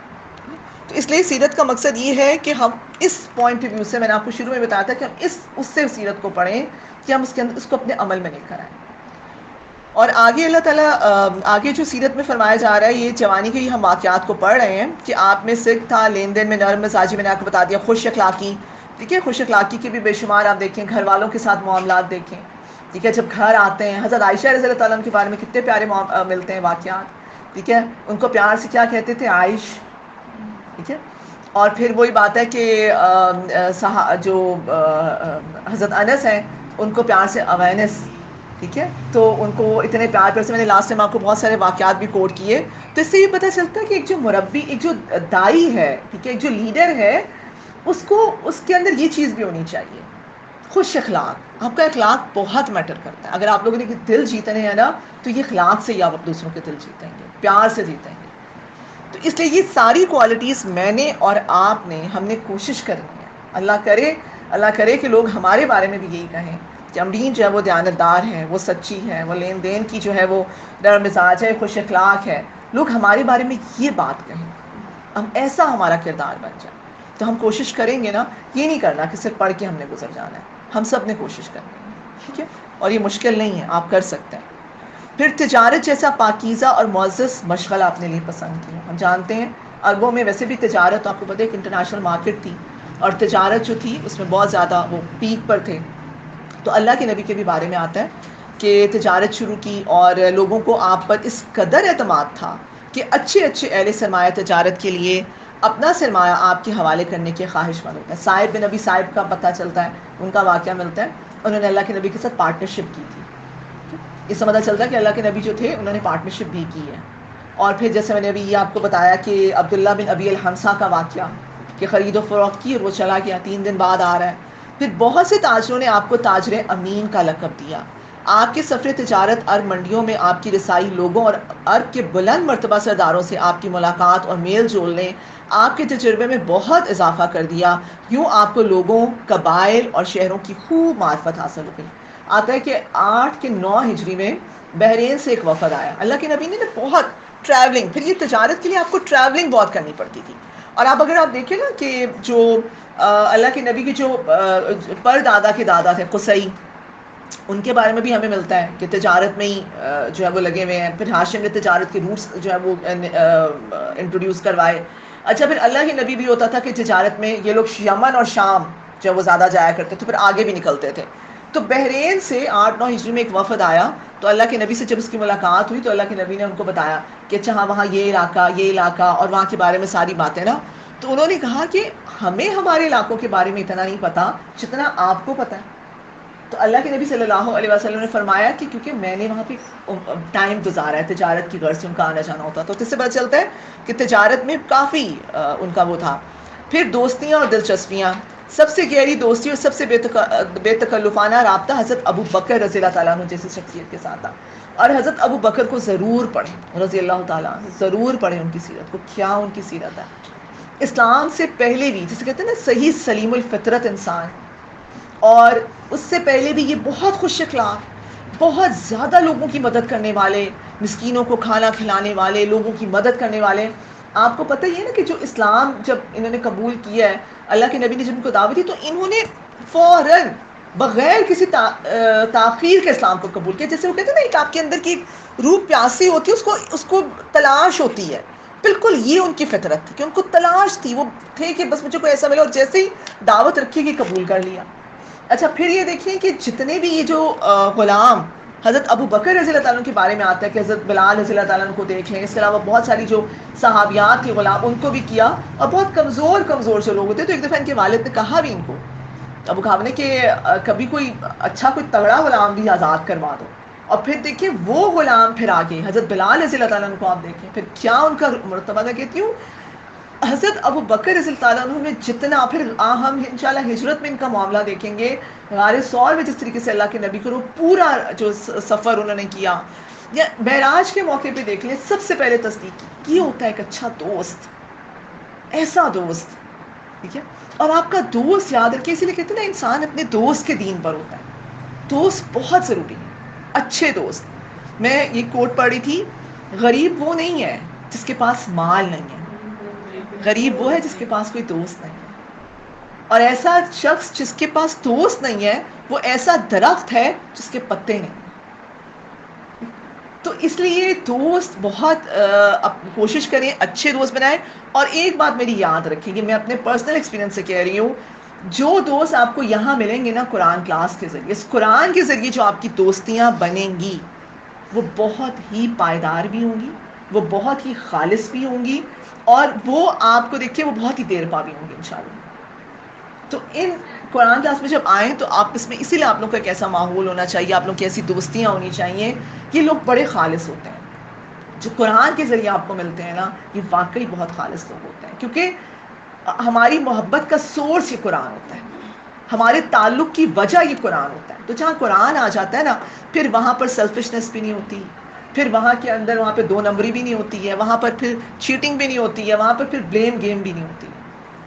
اور پھر آتا ہے کہ حضرت خدیجہ رضی اللہ تعالیٰ عنہ کے بھتیجے حکیم بن حزام کے ساتھ دوستی تھی جو حرم کے منصب رفادہ پر فائز تھے. یہ حکیم بن حزام انہوں نے بعد میں پھر اسلام بھی قبول کر لیا، اور ان کے بھی واقعات انشاءاللہ ہم آگے چل کے پڑھیں گے. زماد بن ثعلبہ ازدی بھی آپ صلی اللہ علیہ وآلہ وسلم کے حلقہ احباب میں شامل تھے جو طبابت اور جراحی کا کام کرتے تھے، یعنی طبیب اور جراحی ہوتا ہے جیسے سرجری. ٹھیک ہے، غرض آپ کے دوستوں میں کوئی بھی پس ذوق، ظالم و فاسق یا شر پسند نہیں ملتا.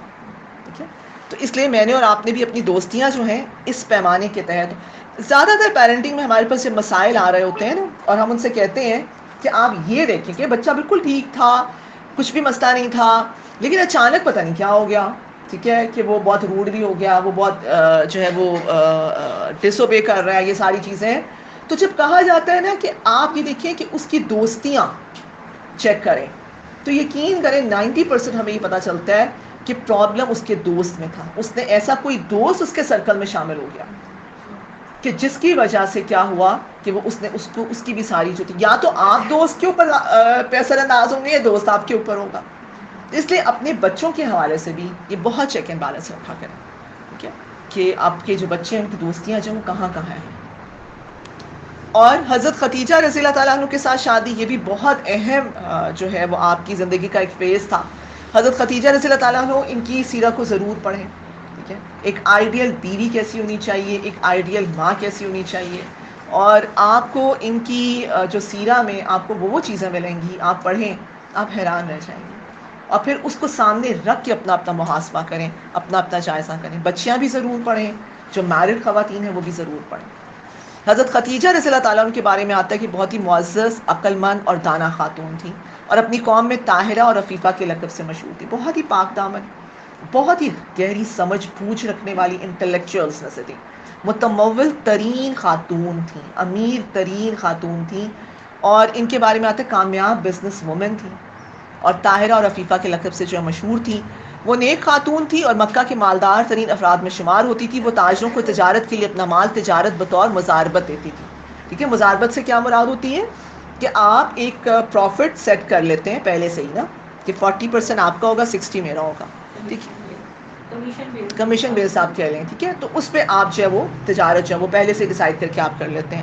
تو وہ اس طرح سے لوگوں کو مزاربت کے اوپر اپنا مال دیا کرتی تھی تجارت کی غرض سے. انہوں نے آپ سے براہ راست بات چیت بھی کی, باتیں سنی اور آپ کو بلند اخلاق اور اعلیٰ فطرت پایا. وہ بیوہ ہو چکی تھی اور قریش کے بڑے بڑے سردار ان کے ساتھ نکاح کے خواہش مند تھے, لیکن انہوں نے بڑے ادب سے انکار کر دیا. آپ کو پتہ ہے کہ حضرت خدیجہ رضی اللہ تعالیٰ عنہ جو ہیں ان کی 2 شادیاں پہلے ہو چکی تھی, عتیق بن عابد تھے اور ابو حالہ, لیکن دونوں کی وفات ہو چکی تھی اور ان سے ان کی اولادیں بھی تھیں, تقریباً 5 اولادیں تھیں پہلے, ٹھیک ہے, اور یہ پانچوں کے پانچوں جو تھے ایمان بھی لے کر آئے تھے. تو لیکن اور عرب کے ساتھ کیونکہ اب اتنی ایک تو دیکھیں ایک خاتون کردار کے لحاظ سے بھی اتنی پاک دامن ہے, پھر کیریکٹر ہے, پھر آپ کے مال کے لحاظ سے, سوجھ بوجھ کے لحاظ سے, تو سب کی خواہش ہوتی تھی, بہت سارے رشتے آتے تھے لیکن انکار کر دیتی تھی. جب آپ صلی اللہ علیہ وآلہ وسلم نے ان کے مال تجارت سے کاروبار کیا تو انہیں معلوم ہو گیا کہ آپ مال کے معاملے میں انتہائی بے نیاز ہیں اور عفیف, پاک باز اور اعلیٰ اخلاق کے مالک ہیں, لہٰذا انہوں نے خود آپ کے ساتھ شادی کی خواہش ظاہر کی. اللہ کے نبی کے ساتھ معاملہ کا آپ کو پتہ ہی ہے کہ جس طریقے سے ان کو جب پتہ چلا ان کے بارے میں کہ یہ جو ہے وہ صادق اور امین, جی وہی میں بتانے لگی ہوں کہ میسرہ کو انہوں نے جب تجارت کے اللہ کے نبی کو سے معاملہ طے کیا اور میسرہ کو ساتھ روانہ کر دیا. اب جب میسرہ ساتھ گیا ہے تو اس نے دیکھا اللہ کے نبی کی جو معاملات, انتہائی خوش اخلاق, ٹھیک ہے, آپ کا بھی بات ہے کیریکٹر, ٹھیک ہے, اور امانت, دیانت, سچائی, بہت اچھا مطلب طریقے سے جب لین دین کیا بہت زیادہ پروفٹ ہوا, پہلے سے دگنا پروفٹ ہوا. جو لے کے گئے اس کو بھی بہت ایمانداری سے بیچا, جو وہاں سے لے کر آئے اس کو بھی بہت اچھے طریقے سے ایمانداری سے بیچا, تو پروفٹ کئی گنا زیادہ.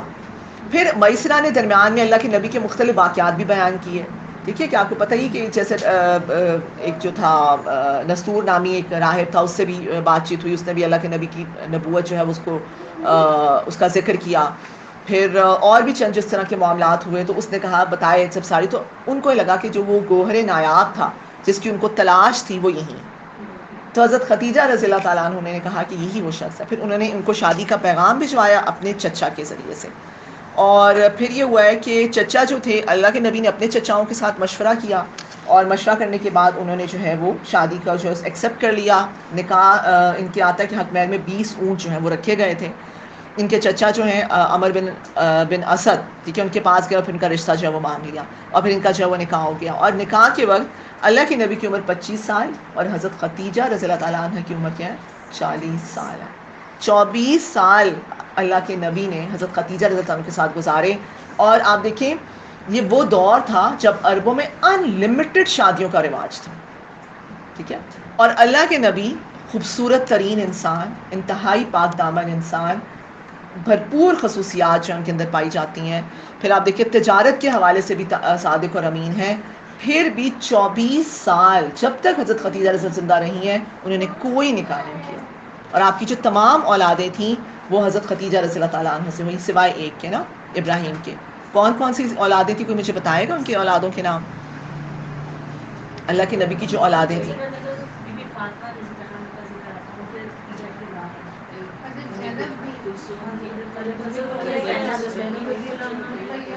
ٹھیک ہے, آپ لوگوں نے نا ان کو آج یاد کرنا ہے, ٹھیک ہے جی.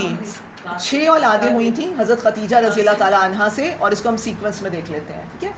پہلی جو تھے وہ حضرت قاسم, ابو القاسم, اللہ کے نبی کی جو کنیت ہے وہ انہی سے ہی چلی ہے, ٹھیک ہے, قاسم. اس کے بعد حضرت زینب رضی اللہ تعالیٰ عنہا. اس کے بعد کون ہے, حضرت رقیہ رضی اللہ تعالیٰ عنہا. اس کے بعد حضرت کلثوم رضی اللہ تعالیٰ عنہا, اور اس کے بعد حضرت فاطمہ الزہرا رضی اللہ تعالیٰ عنہا. اور سب سے اینڈ میں ان کے جو بیٹے ہوئے ہیں حضرت عبداللہ, ٹھیک ہے, جو طاہر اور طیب کے لقب سے جو وہ جانے جاتے ہیں. یہ 6 اولادیں, 4 بیٹیاں 2 بیٹے, یہ ساری اولاد حضرت خدیجہ رضی اللہ تعالیٰ عنہا سے ہوئی ہیں. اس کے علاوہ جو ایک بیٹے حضرت ماریہ قبطیہ سے جو ہمیں ملتے ہیں وہ حضرت ابراہیم, ٹھیک ہے, جو بالکل آخر میں ہوئے تھے. اچھا, حضرت خدیجہ رضی اللہ تعالیٰ عنہ کے بارے میں اگر تھوڑی سی ہم بات, ان کی سیرت میں بھی ہو نہیں سکتا کہ ہم ان کو پڑھیں اور ان کی سیرت کو دیکھے بغیر گزر جائیں. چند ایک اہم واقعات میں آپ سے شیئر کروں گی.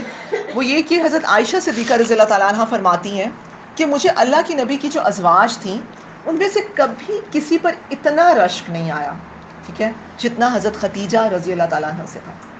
کہتے ہیں کہ اللہ کے نبی ان کو بہت زیادہ یاد کرتے تھے ان کے جانے کے بعد بھی, یہاں تک کہ ان کی سہیلیوں کا بھی خیال کرتے تھے. جب بھی کوئی جانور ذبح ہوتا تھا نا تو اس میں سے جو اچھا گوشت ہوتا تھا نا، دستی کا گوشت اور یہ ران کا، اور یہ ان کی سہیلیوں کو بھی بھیجا کرتے تھے.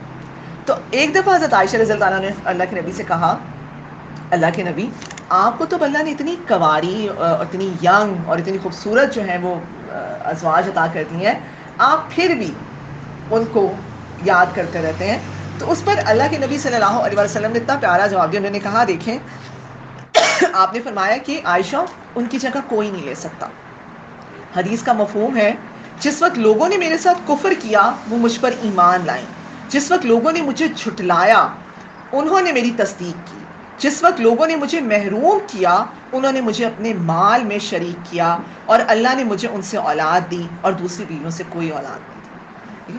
آپ کو پتہ ہے کہ حضرت خدیجہ رضی اللہ تعالیٰ عنہ جب ایمان لے کر آئی ہیں تو پھر سارا مال، ٹھیک ہے، شادی کے بعد ہی انہوں نے تھوڑا عرصہ تجارت اللہ کے نبی نے کی.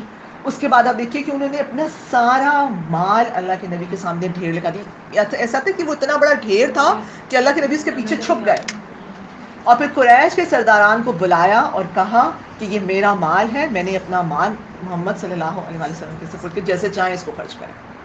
کتنی بڑی قربانی ہے. لیکن میرے اور آپ کے لیے سے بہت اہم اصول نکلتا ہے کہ آج ہم جو کہتے ہیں نا شوہر کے ساتھ ہمارے جو معاملات ہوتے ہیں میرا اور تیرا، میں کماتی ہوں، ہاں تو یہ میرا حق ہے، میری کمائی ہے، ٹھیک ہے، میرا مال میری مرضی. دیکھیے وہ والی بات نہیں ہے. کیا کہا جا رہا ہے کہ یہ آپ کے لیے، اور آپ دیکھیں آپ کو پتہ ہے اسلام میں جو شروع میں جو اسلام کو تقویت ملی ہے وہ اسی مال سے ملی.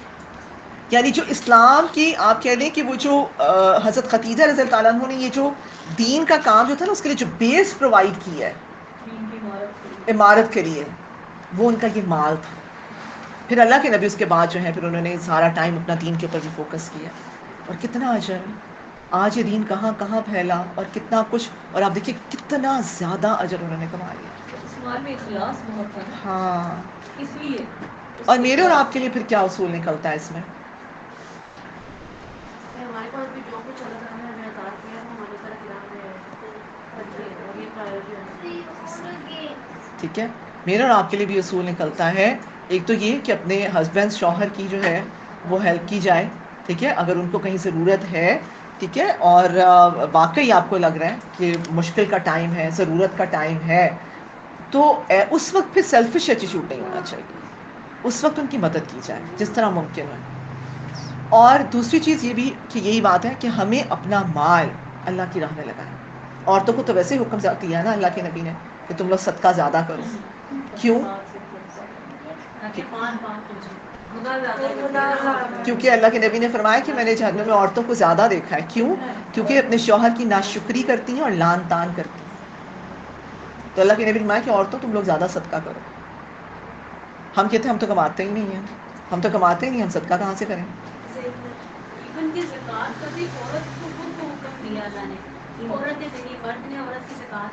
آپ اپنی کوئی گول کی چیز بیچ کر دیں، ٹھیک ہے، اگر آپ کے پاس اتنا ہے تو آپ کو ایک آدھا چھلا بیچ دیں اور اس پیسے سے زکوٰۃ ادا کریں. لیکن تو شوہر بیچارے ہمارے وہی بات ہے نا شریف ہیں اور وہ احساس کرتے ہیں تو وہ دے دیتے ہیں زکوٰۃ. لیکن میرے اور آپ کے لیے یہ ہے، اور اس میں بہت ساری شکلیں ہیں صدقے کی، بہت ساری شکلیں ہیں. اب ٹائم نہیں ہے کہ ہم اس کو بھی ڈسکس کریں، لیکن آپ کو پتہ ہے کہ بہت ساری فارمز ہیں آپ جو ہیں وہ جس کے ذریعے جو آپ صدقہ کر سکتی ہیں. تو کوشش کریں آج سے اپنا معمول بنا لیں کہ صدقہ اپنی زندگی کا اہم جز بنا لیں. تھوڑا کریں، بے شک میں یہ کہتی ہوں بے شک تھوڑا کر لیں. آپ روز کے 10 روپے ہی نکال رہی ہیں، لیکن وہی عائشہ والی بات ہے، اخلاص کے ساتھ نکالیں گی نا تو وہ 10 روپے 1000 پہ غالب آ جائیں گے. میں نے ایسی خواتین کو دیکھا، آپ کو پتہ ہے پرانی جو خواتین ہوتی تھیں ان کا یہ معمول ہوتا تھا، کچھ نہیں کرتی تھیں، ٹھیک ہے، چونیاں جو نہیں ہوتی تھی، وہی بات ہے، وہ کیا ہوتے تھے، وہ سکے جو ہوتے تھے، وہ ایک ایک سکہ اگر خرچے سے بچ رہا ہے نا، خرچے کو مل رہا ہے تو وہ جو سکہ بچتا تھا وہ ایک ڈبہ رکھا ہوتا تھا اس میں ڈالتی جاتی تھی. 5 پیسے 10 پیسے ہوتے ہیں، 5 پیسے 10 پیسے تو وہ ڈال رہی ہوتے تھے. اور آپ دیکھیے پھر at the end of the month وہ اتنی اچھی اماؤنٹ بن جاتی ہے کہ اس سے جو ہے وہ آپ کسی کی ہیلپ کر دیں. ضروری تو نہیں ہے کہ میرے پاس کوئی لاکھوں ہوں گے تو میں صدقہ کروں گی، میرے پاس ہزاروں ہوں گے تو میں صدقہ کروں گی. نہیں، آپ کے پاس آپ 10 روپے بھی کر سکتی ہیں، معمول بنائیں. آپ کو بتائیں صدقے کی اتنی فضیلت ہے، اتنی فضیلت ہے، اگر میں آپ کو بیان کرنا شروع کر دوں تو ہماری کلاسیں لگ جائیں کہ ایک حدیث ہے کہ انسان یہی حسد کرے گا کہ میں نے کیوں ہاں جب وہ انسان کو دوبارہ جب وہ جائے گا اللہ کے پاس تو اس کو جب واپس آنے کا کہیں گے میرے خیال سے، جب اس کو یہی ہوگا کہ میں جا کے صدقہ کر دوں.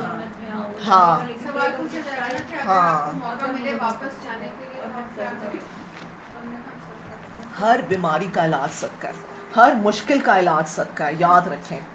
میری تو وہی بات ہے کہ اتنی وہ رپورٹ کے اوپر آپ صدقہ دینا شروع کر دیں.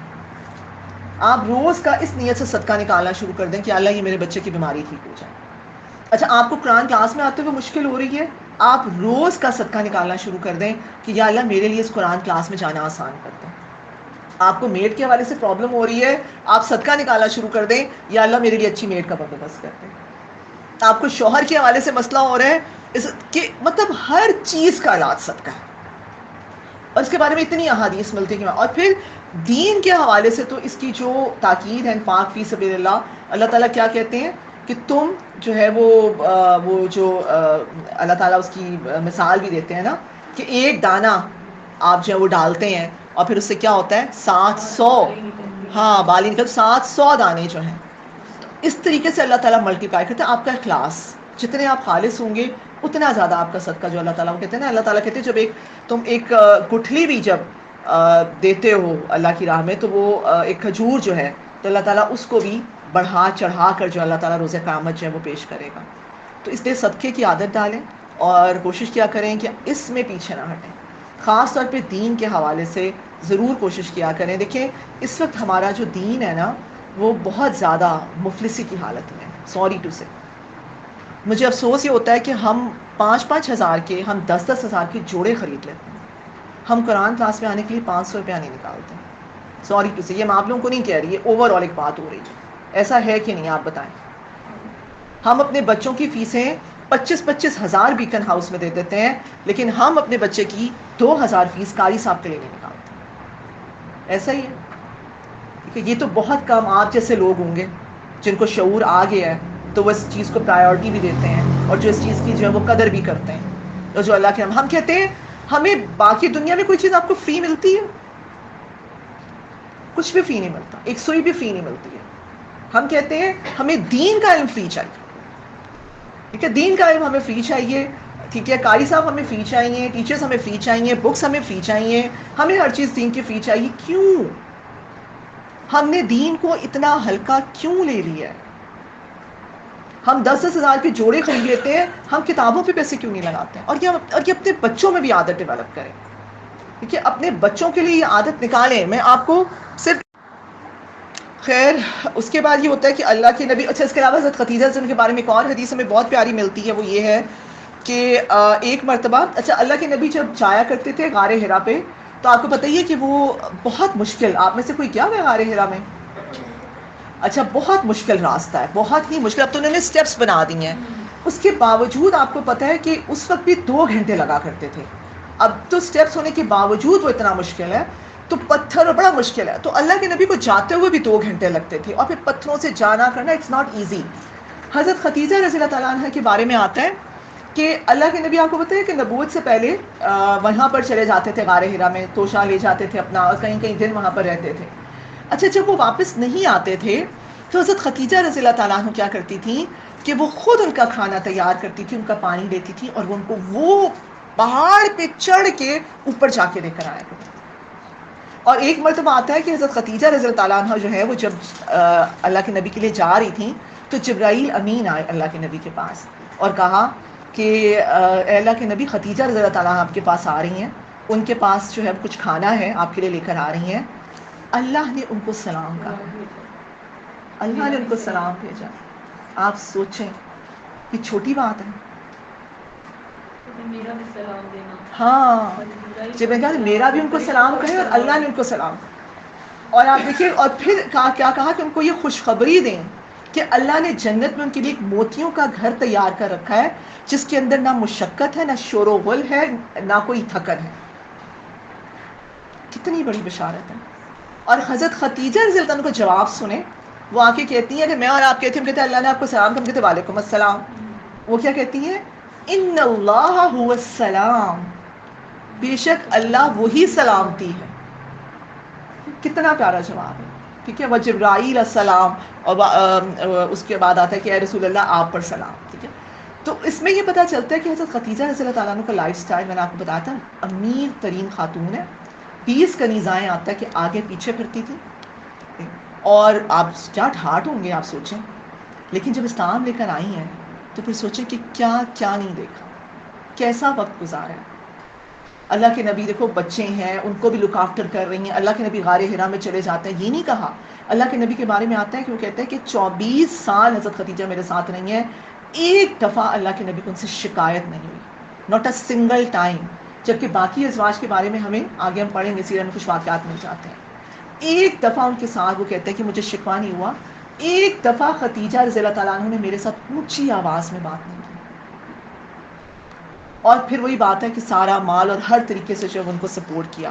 تو ایک اچھی بیوی, ایک آئیڈیل بیوی کو اگر دینا چاہتے ہیں, اور وہی بات ہے نا کہ اسلام میں ہمیں اللہ کے نبی کی حدیث بھی ملتی ہے نا کہ عورت سے شادی 4 چیزیں دیکھ کر کرو. پہلی چیز کیا ہے؟ ہاں ٹھیک ہے, اس کا حسب و نسب, اس کا مال, اس کی خوبصورتی, اس کی دینداری. اور اللہ کے نبی صلی اللہ علیہ وآلہ وسلم نے فرمایا کہ دینداری کو مقدم رکھو گے تو کامیاب ہو جاؤ گے. تو اس لیے جب بھی رشتہ کریں, جب بھی جائیں, سب سے پہلی چیز جو ہے اپنی بھابھی میں, بہو میں یہ چیز دیکھیں کہ دینداری کو مقدم جائیں. آج ہمارے یہاں سٹینڈرڈز ہی بدل چکے ہیں. پھر ہم کہتے ہیں کہ ہمارے ساتھ یہ ہو رہا ہے, ہمارے ساتھ وہ ہو رہا ہے. ہاں, حسب نسب سے خاندان, ایک اچھے خاندان سے ہو. اور مال سے مراد علماء آپ یہ لیتے ہیں جیسے آپ کا فائنینشیل سٹیٹس, اس میں اب علمی سٹیٹس بھی آ جاتا ہے. یس, ایسا نہیں کہ لڑکا پی ایچ ڈی ہے تو لڑکی چٹی ان پڑھ ہے, اور ایسا بھی نہیں چاہیے کہ لڑکی پی ایچ ڈی ہے تو لڑکا بیچارہ جو اس نے میٹرک بھی نہیں کیا ہوا. ٹھیک ہے, تو یہ مال میں یہ چیز بھی آ جاتی ہے. لوگ اس چیز کو رکھتے ہیں نا اپنے مطلب اپنے بالکل کم پروفائل بچوں کی بہت اچھے اچھے گھروں میں بیٹے ہوتے ہیں, وہ بھی تو پھر ریلائبل رشتہ نہیں رہتا نا. مطلب جو آپ کی مینٹل کہنا وہ کہتے ہیں بہو لاؤ نیچے گھر سے. آج کل میں نے کچھ عورتوں کو دیکھا, وہ کہتے ہیں بہو لاؤ نیچے گھر سے تاکہ وہ ہمارے اوپر کام ہے. ہم اس کو کوئی کام اگر بڑے سے لے آؤ گے تو وہ تو ہمارے پسند اٹھا لیں. نہیں, اس میں ہوتا ہے کہ میچ ہونا چاہیے, ایسا بھی نہیں چاہیے. دیکھیے ایک بہت ہائی ہے, ایک بہت لو ہے, ایسا بھی میچ نہیں چلتا. ٹھیک ہے, ہمیں صحابیہ کے بھی ہم انشاءاللہ آگے واقعات پڑھیں گے, ہمیں ملتا ہے. ٹھیک ہے, تو آپ کی ایک مینٹل ایک جو ہے نا آپ کی ایک میچ ہونا چاہیے. آپ کی کیمسٹری تو میچ ہو رہی ہو نا, اور وہی شادی پھر کامیاب بھی ہو رہی ہوتی ہے. اسی طرح فائنینشیل میں بھی یہ دیکھیں, اور ایجوکیشنل پوائنٹ آف ویو سے بھی یہ چیز دیکھیں. اس چیز میں سنت میں جو ہے نا ایج کہیں سے میٹر نہیں کر رہی, ایج کہیں میٹر اور نہیں کر سب سے رہی. زیادہ ہاں, ایج میٹر کرتی ہے. ٹھیک ہے, یعنی کہ اتنا فرق. اور ایک چیز اور بھی اس ایج میں ملتی ہے کہ نبی صلی اللہ علیہ وسلم کی عمر 25 سال ہے, تو اولاد کی شادی کی سنت عمر جو ہے وہ 25 سال ہے, اور اگر آپ نہیں کر رہے تو اس سنت کے خلاف جا رہے ہیں. ہاں بالکل, یہ بہت اچھا پوائنٹ عائشہ نے ایڈ کیا. اس غریب کے آنے سے لے کے بھی آئے نا بہو یا بھابھی, تو نیت یہ ہونی چاہیے کہ چلو مشکل میں ٹائم گزارا تو آگے سے کچھ اچھا ملے, کچھ ریلیکس ملے, اللہ کو راضی کرنے کے لیے. دیکھیے تقویٰ بار بار, اب سورہ نساء آپ لوگ پڑھیں گے انشاءاللہ آگے, تو آپ دیکھیے کہ تقویٰ جہاں پر آ جاتا ہے نا, پھر وہاں فتوے کی ضرورت بھی نہیں ہوتی. تو ہر چیز جو آیات نکاح میں جو آیات پڑھی جاتی ہیں, سورہ نساء کی جو شروع کی آیات, آپ دیکھیے وہاں پر بار بار تقویٰ تقویٰ تقویٰ, یہ ساری. اور یہ تب آتا ہے تقویٰ جب ہم قرآن سے جڑتے ہیں, جب ہم سیرت کو پڑھتے ہیں. خیر آگے آتے ہیں تعمیر کعبہ کا واقعہ. اللہ کے نبی صلی اللہ علیہ وسلم کی جب عمر ہوئی ہے 35 برس, تو ہمیں ملتا ہے کہ جو کعبہ اس کی تعمیر کی گئی. اچھا, بعثت نبی سے تقریباً 5 سال قبل ایک مرتبہ آگ لگنے اور دوسری مرتبہ سیلاب کی وجہ سے کعبہ کی عمارت کو نقصان پہنچا. عمارت پھٹ گئی, اس میں دراڑیں پڑ گئیں اور بعض کنارے منہدم ہو گئے. لہٰذا قریش نے فیصلہ کیا کہ کعبہ کی پوری عمارت نئے سرے سے بنائی جائے. قریش کعبہ کی تعمیر کو اپنے لیے شرف اور فخر کی بات سمجھتے تھے, لہٰذا ہر قبیلے نے کعبہ کی تعمیر اپنے اپنے حصے کی ذمہ داری اٹھا لی. جب عمارت کی تعمیر مکمل ہوئی تو حجر اسود کو اپنی جگہ رکھنے کے معاملے پر شدید اختلاف پیدا ہوا. ہر قبیلے کی خواہش تھی کہ حجر اسود کو نصب کرنے کا شرف وہی حاصل کرے. طے ہوا کہ اس شخص سے فیصلہ کروایا جائے جو سب سے پہلے باب بنو شیبہ سے حرم میں داخل ہو. اس کا بیک گراؤنڈ یہ ہے کہ خانہ کعبہ کے بارے میں آپ کو پتہ ہی ہے کہ سب سے پہلے کس نے تعمیر کیا؟ فرشتوں نے بنایا, پھر اس کے بعد حضرت آدم علیہ السلام نے بنایا, پھر طوفان نوح میں جو ہے یہ سیلاب کی وجہ سے پھر یہ جو ہے وہ اس کی دیواریں گر گئیں. اس کے علاوہ وقتاً فوقتاً خانہ کعبہ کی تعمیر ہوتی رہی ہے, اور سیرت نگار لکھتے ہیں کہ تقریباً خانہ کعبہ کی 10 مرتبہ جو وہ تعمیر ہوئی ہے. اب اللہ کے نبی صلی اللہ علیہ وسلم کا جب دور تھا، 35 سال ان کی عمر تھی، تو ہوا یہ کہ اس سے ایسے خانہ کعبہ جو تھا نا وہ نشیب میں ہے، اس کے سائے بالکل پہاڑی تھی. اب تو خیر بہت چینج وہ کر دیا نا انہوں نے، پہاڑ وغیرہ ہٹا دیے. بیسیکلی نشیب میں ہے اور اس کے سائڈ پر پہاڑ. تو ہوتا یہ تھا کہ جب بارش جب بھی ہوتی تھی تو سارا پانی آ کے یہاں کعبہ میں اکٹھا ہو جاتا تھا، ٹھیک ہے. اور جب سیلاب آتا تھا تو بھی، تو اس کو نقصان پہنچتا تھا بہت زیادہ. پھر اس کی دیواریں بہت اونچی نہیں تھیں، دیواریں بہت نیچے نیچے دیواریں تھیں، 2 دروازے تھے. اور ہوتا یہ بھی واقعہ آتا ہے کہ ایک مرتبہ یہ چوری بھی ہوئی. کچھ جو چور تھے انہوں نے آ کے جو خانہ کعبہ میں وہ جو نذرانے اور یہ لوگ جو انہوں نے رکھی ہوتی تھے نذرانے وغیرہ خزانے، وہ چوری کر کے بھی لے گئے.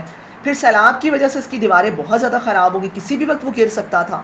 اب یہ طے پایا کہ اس کو دوبارہ سے تعمیر کیا جائے، لیکن اس سے پہلے وہ ابرہہ کا واقعہ دیکھ چکے تھے، ٹھیک ہے، جو خانہ کعبہ کو ڈھانے کے لیے آیا تھا. اور اب سب میں یہ خوف تھا کہ خدا اگر ہم نے یہ کیا تو ایسا نہ ہو کہ ہم پر بھی وہی عذاب آ جائے. لیکن ولید بن مغیرہ کے بارے میں آتا ہے کہ یہ سب جمع ہوئے. خیر انہوں نے کہا کہ اچھا ہم ایسا کرتے ہیں کہ ہم سب مل کے جو ہے اس پہ وہ کریں گے نا، ضرب لگاتے ہیں. ولید بن پھر بھی ہمت نہیں ہو رہی تھی کیونکہ خوف اتنا تھا. ولید بن مغیرہ کے بارے میں آتا ہے کہ اس نے کہا کہ دیکھو ہماری نیت اچھی ہے، ہماری نیت خانہ کعبہ کو ڈھانے کی نہیں ہے، ہماری نیت تو خانہ کعبہ کو دوبارہ تعمیر کرنے کی ہے. اس نے پہلی ضرب لگائی. جب اس نے پہلی ضرب لگائی ہے تو یہ سب پہلے تو بالکل سٹک، کیا ہوتا ہے نا کہ کیا پتا کوئی عذاب. جب کچھ بھی نہیں ہوا پھر ان سب نے جو ہے وہ اس کو اپنا اپنا جو ہے وہ ضرب لگانا شروع کی، اس کو توڑنا شروع کیا. اور پھر یہ ہوا کہ اللہ کے نبی صلی اللہ علیہ وآلہ وسلم جو ہیں انہوں نے بھی اس کی تعمیر میں حصہ لیا، جس نے بھی آپ کو واقعہ بھی بتایا. اور جب حجر اسود کو رکھنے کا، اچھا دیواریں انہوں نے ڈیوائیڈ کر لی. وہ اینڈ میں نا کلاس کے اینڈ میں وہ تصویر دکھا دیجیے گا، ٹھیک ہے. دیواریں انہوں نے ڈیوائیڈ کر لی، ٹھیک ہے. اب کیونکہ ہر ایک چاہتا تھا کہ میرے حصے میں آئے، میرے حصے میں آئے. اور انہوں نے یہ ڈیسائیڈ کیا کہ خانہ کعبہ کیونکہ اللہ کا گھر ہے، حرام کا پیسہ نہیں لگے گا اس میں. حرام تو بہت تھا. انہوں نے کہا سود کا مال نہیں لگے گا، انہوں نے کہا کہ اس کے اندر جو ہے وہ کوئی جوئے کا مال نہیں لگے گا، کوئی ایسا ویسا مال نہیں لگے گا، صرف حلال لگے گا.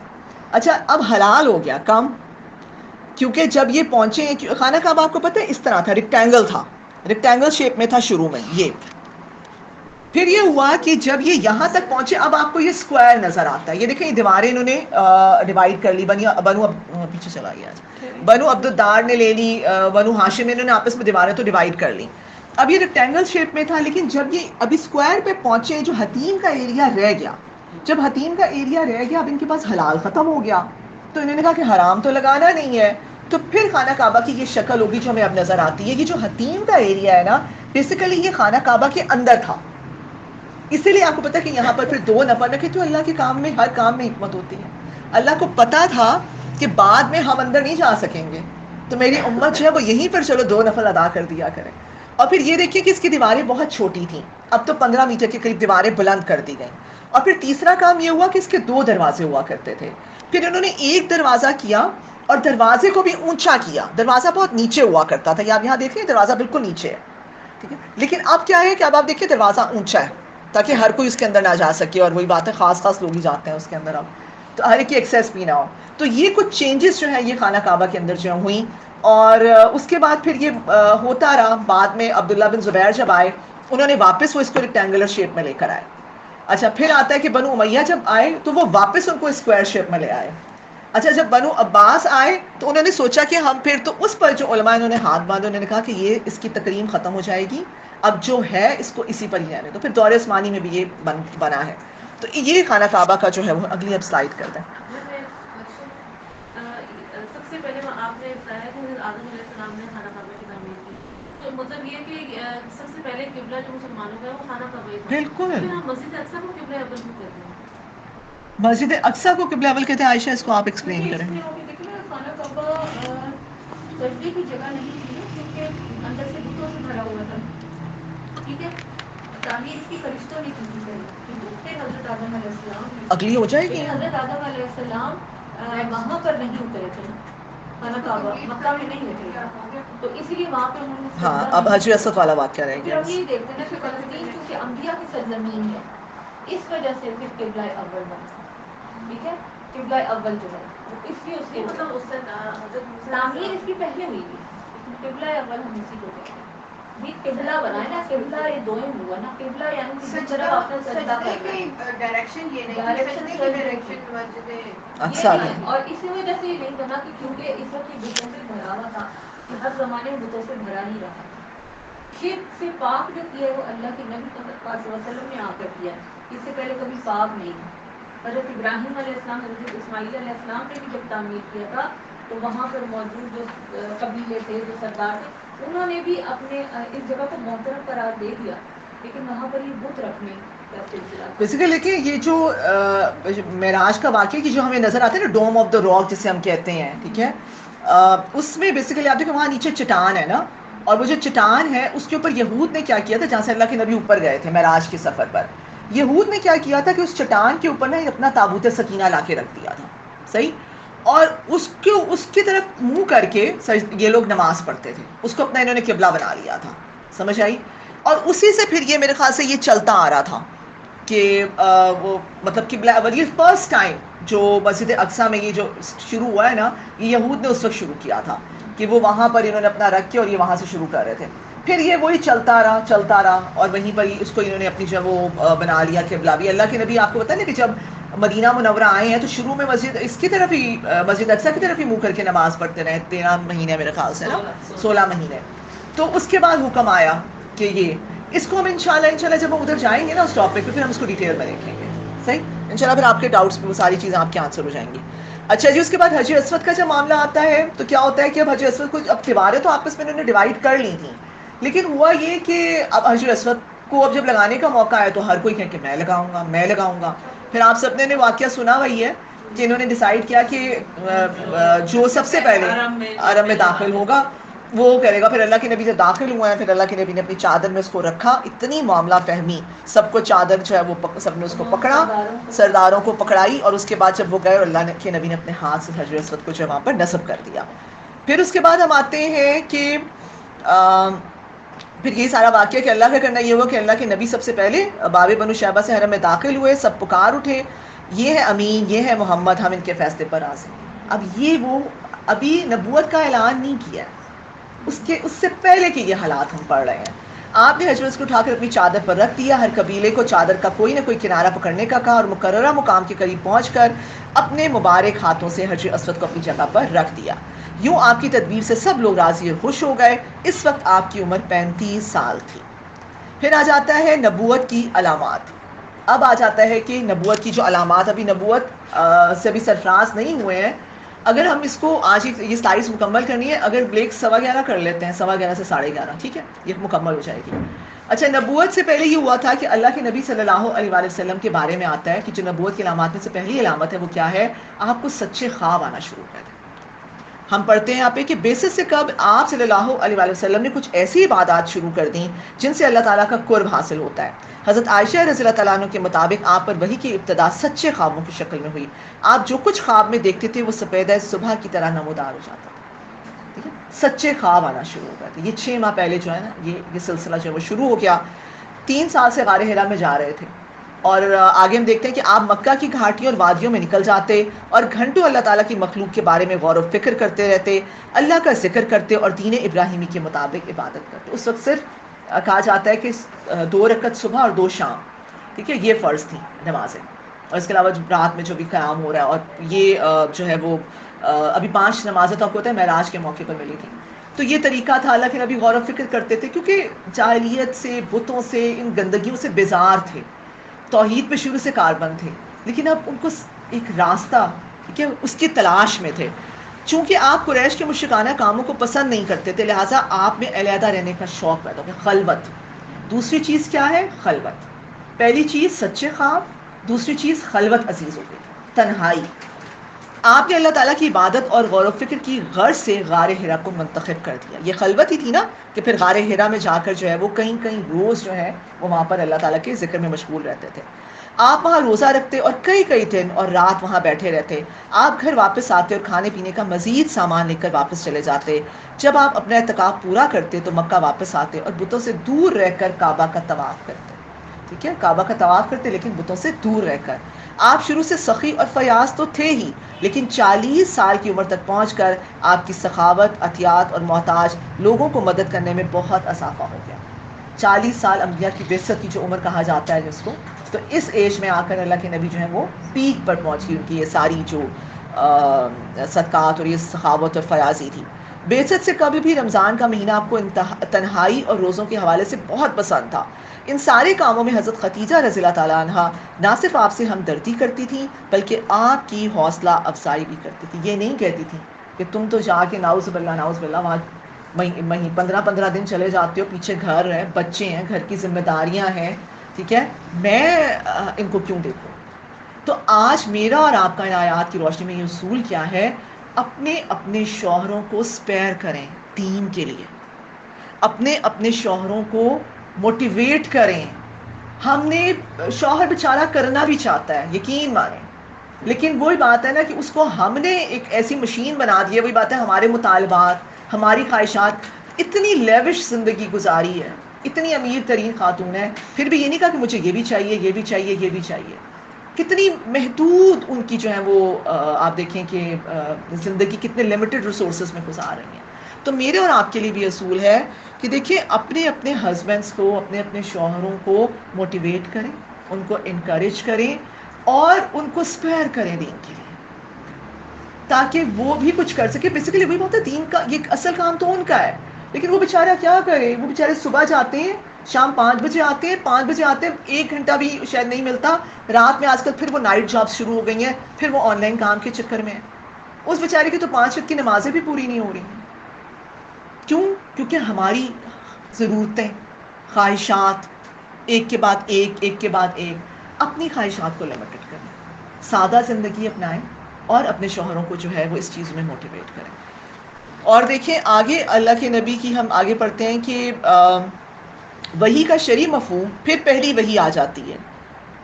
پہلی وحی جب آتی ہے تو وحی کا ہم سب سے پہلے تو وحی کا مفہوم، وحی کس کو کہتے ہیں؟ لغوی معنی وحی کا ہے خفیہ اشارہ، ایسا اشارہ جو صرف کرنے والے کو اور جس کی طرف کیا جا رہا ہے اس کو پتہ چل جائے، اس خفیہ اشارے کو. اور وحی کا جو شرعی مفہوم ہے وہ کیا ہے؟ وہ یہاں پر انہوں نے بتا دیا کہ اللہ تعالیٰ کسی نبی یا رسول کو کوئی شریعت یا کتاب براہ راست یا کسی واسطے سے خفیہ طور پر پہنچا دے. ٹھیک ہے، اللہ کی طرف سے جو شریعت دی جا رہی ہے، کتاب دی جا رہی ہے، وہ اللہ تعالیٰ خفیہ طور پر اس بندے کو پہنچا دے، یا ڈائریکٹ یا جبرائیل امین جیسے آتے تھے اللہ کے نبی کے پاس. لہٰذا اللہ تعالیٰ کی طرف سے انبیاء کو جو پہنچتا ہے اسے وحی کہا جاتا ہے. ٹھیک ہے، کلیئر ہو گئی آپ کو یہ بات کہ وحی کس کو کہتے ہیں؟ اور وحی کی پھر ہمیں مختلف اقسام ہمیں ملتی ہیں. اللہ کے نبی کے اوپر وحی کی مختلف اقسام ہمیں سیرہ میں ملتی ہیں. ایک تو شکل کیا تھی؟ حضرت جبرائیل امین کے ذریعے سے وحی آتی تھی. حضرت جبرائیل امین کے بارے میں آتے ہیں کہ وہ کسی انسانی شکل میں آیا کرتے تھے. زیادہ تر آتا ہے کہ وجیہ کلبی ایک صحابی تھے، ان کی شکل میں آیا کرتے تھے، یا اور کسی اس میں. بعض اوقات ایسی شکل میں آتے تھے کہ صحابہ بھی دیکھ لیا کرتے تھے. ٹھیک ہے، وہ حدیث جبرائیل بھی ہمیں ملتی ہے. دوسری جو فارم اللہ کے نبی نے بتائی ہے وہ ہے سلسلۃ الجرس. سلسلۃ الجرس کہتے ہیں گھنٹی کی آواز. اچھا، اب اس گھنٹی کو میوزک کے سینس میں خدا نہ لیں. گھنٹی سے مراد کیا ہے؟ جیسے آپ دیکھیں ہماری جو ڈور بیل ہوتی ہے اس کے اندر ایک کانٹینیوٹی ہوتی ہے، کانٹینیوس ایک آواز آ رہی ہوتی ہے، ایک لاؤڈ کانٹینیوس آواز، اس کو کہتے ہیں سلسلۃ الجرس، گھنٹی کی سی آواز. اور جو ارد گرد کے جو لوگ ہوتے تھے نا اللہ کے نبی کے، ان کو ایسا محسوس ہوتا تھا کہ جیسے شہد کی مکھی کی بن بناہٹ ہوتی ہے نا، آپ نے دیکھی ہے، بالکل وہ بھی کانٹینیوس ہوتی ہے شہد کی مکھی کی. تو ارد گرد کے لوگوں کو وہ ایسی آواز لگتی تھی. اور اللہ کے نبی کو، اور یہ جو وحی کی شکل ہوتی تھی یہ بہت سخت ہوتی تھی. حضرت عائشہ رضی اللہ تعالیٰ عنہ فرماتی ہیں کہ اللہ کے نبی پر جب یہ وحی آتی تھی سخت سردی میں پسینے آنا شروع ہو جاتے، کپ کپی تاری، رنگ زرد پڑ جاتا تھا، اور ایک جیسے بہت بھاری بوجھ آتا ہے نا. کہ ایک مرتبہ حضرت زید بن ثابت رضی اللہ تعالیٰ عنہ جو ہے وہ اللہ کے نبی کے ساتھ بیٹھے تھے، آپ کی ران ان کی ران کے اوپر تھی. تو حضرت زید رضی اللہ تعالیٰ کہتے ہیں کہ مجھے ایسا لگا کہ میری ران کچل دی جائے گی اتنا. اور پھر ایک مرتبہ آتا ہے کہ جب اونٹنی پہ سوار تھے اور وہ اونٹنی وزن سے اس بوجھ سے بیٹھ گئی، تو یہ بڑی مشکل کنڈیشن ہوتی تھی، یہ بہت سخت ہوتی تھی جو اللہ کے نبی پر آتی تھی. ایسا تو نہیں کلام میرے اور آپ کے ہاتھ میں پہنچ گیا، ایسا تو نہیں قرآن ہم تک پہنچ گیا. اور پھر ایک اور تیسری فارم معراج کے موقع پہ، جب اللہ اور اپنا کے حبیب جو ہیں وہ ڈائریکٹ ٹھیک ہے, حجاب کے پیچھے سے جو اللہ تعالیٰ نے 5 نمازیں, اور پھر وہی ہمیں ملتا ہے کہ جو سورہ البقرہ کی آخری آیات اللہ کے نبی کو دی گئی. اور اس کے علاوہ جو ہے سچے خواب جیسے ہم نے دیکھ لیا, ٹھیک ہے, سچے خواب کی صورت میں, تو یہ مختلف صورتیں جو ہیں وہی کی ہمیں نظر آتی ملتی ہیں سیرہ میں. اچھا, پھر یہ آتا ہے کہ رمضان المبارک میں جب آپ کی عمر 40 سال تک پہنچی تو غار حرا میں آپ پر پہلی وحی نازل. ہم سب جانتے ہیں اس واقعے کو کہ غار حرا میں جب اللہ کے نبی تھے.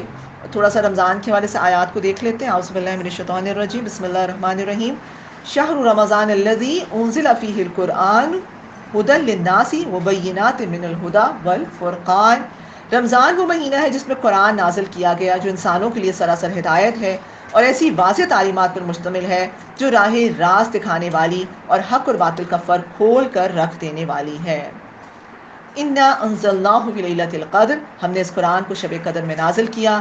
انا انزلناہ فی لیلۃ مبارکۃ انا کنا منذرین, کہ ہم نے اسے ایک بڑی خیر و برکت والی رات میں نازل کیا کیونکہ ہم لوگوں کو متنبع کرنے کا ارادہ رکھتے تھے. ٹھیک ہے, تو رمضان کی فضیلت بھی اس میں شامل ہے. رمضان کے حوالے سے جو ہمیں پتہ چلتا ہے کہ پہلی وحی جو ہے وہ رمضان میں جو ہے وہ نازل ہوئی ہے. حضرت عائشہ رضی اللہ تعالیٰ عنہ پہلی وحی کی کیفیت یوں بیان کرتی ہیں, حتیٰ کہ آپ غار حرا میں تھے کہ آپ کے پاس حق آ گیا. فرشتہ آپ کے پاس آ کر کہنے لگا پڑھو. آپ نے فرمایا میں لکھنے پڑھنے والا شخص نہیں, امید ہے. آپ نے فرمایا تب فرشتے نے مجھے پکڑ کر زور سے بھینچا, زور سے جکڑا, دبایا, حتیٰ کہ مجھے انتہا درجے کی تکلیف ہوئی. پھر اس نے مجھے چھوڑ دیا اور کہنے لگا پڑھو. میں نے پھر کہا میں پڑھا ہوا نہیں ہوں. اس نے پھر مجھے پکڑا اور اس زور سے بھینچا کہ مجھے شدید تکلیف ہوئی. پھر چھوڑ کر کہنے لگا اب پڑھو. میں نے تب بھی یہی کہا میں پڑھا لکھا شخص نہیں ہوں. اس نے مجھے پکڑ کر دبایا, پھر چھوڑ دیا اور کہنے لگا اقرأ بسم ربک الذی خلق خلق الانسان من علق اقرأ وربک الاکرم الذی علم بالقلم علم الانسان ما لم یعلم. ٹھیک ہے, یہ پہلی 5 آیات جو ہے سورہ علق کی جو ہے وہ نازل ہوتی ہیں.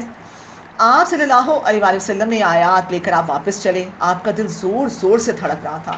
آپ نے سیدہ خدیجہ رضی اللہ عنہا سے کہا مجھے چادر اڑا دو, مجھے چادر اڑا دو. کبھی جب آپ کی گھبراہٹ دور ہو گئی تو آپ صلی اللہ علیہ وآلہ وسلم نے حضرت خدیجہ رضی اللہ عنہ کو یہ ماجرا سنایا اور فرمایا کہ مجھے تو اپنی جان کا خطرہ پیدا ہو گیا تھا. حضرت خدیجہ رضی اللہ تعالیٰ نے آپ کو ان الفاظ میں تسلی دی. اتنے پیارے الفاظ ہیں. ایک بیوی, ایک آئیڈیل بیوی کیسی ہوتی ہے. ایک شوہر جب مشکل پریشانی میں آتا ہے, ایک شوہر جب ایک ڈسکمفرٹ کے زون میں ہوتا ہے, ایک شوہر جب پریشان ہوتا ہے تو ایک بیوی کا کیا رول ہونا چاہیے. یہ نہیں کہ تم تو ہوئی ایسے, تمہاری غلطی, تم نے کیا تھا, ٹھیک ہے, تم ہمیشہ ہی کرتے ہو, ہے اس پہ الٹا ہے, تم تو ہمیشہ ہی کرتے, تم ڈیزرو کرتے ہو. میں نے کہا تھا نا ایسے ہوگا. ہاں میں نے کہا تھا نا ایسے ہوگا, میری نہیں سنی. آپ کو کہیں نظر نہیں آتا. اور حضرت اللہ کے نبی کو دیکھے, میں یہ سوچی تھی کہ جب پہلی وحی آئی ہے نا تو حضرت ابو بکر رضی اللہ تعالیٰ کے پاس نہیں گئے, ابو طالب کے پاس نہیں گئے. کہاں گئے؟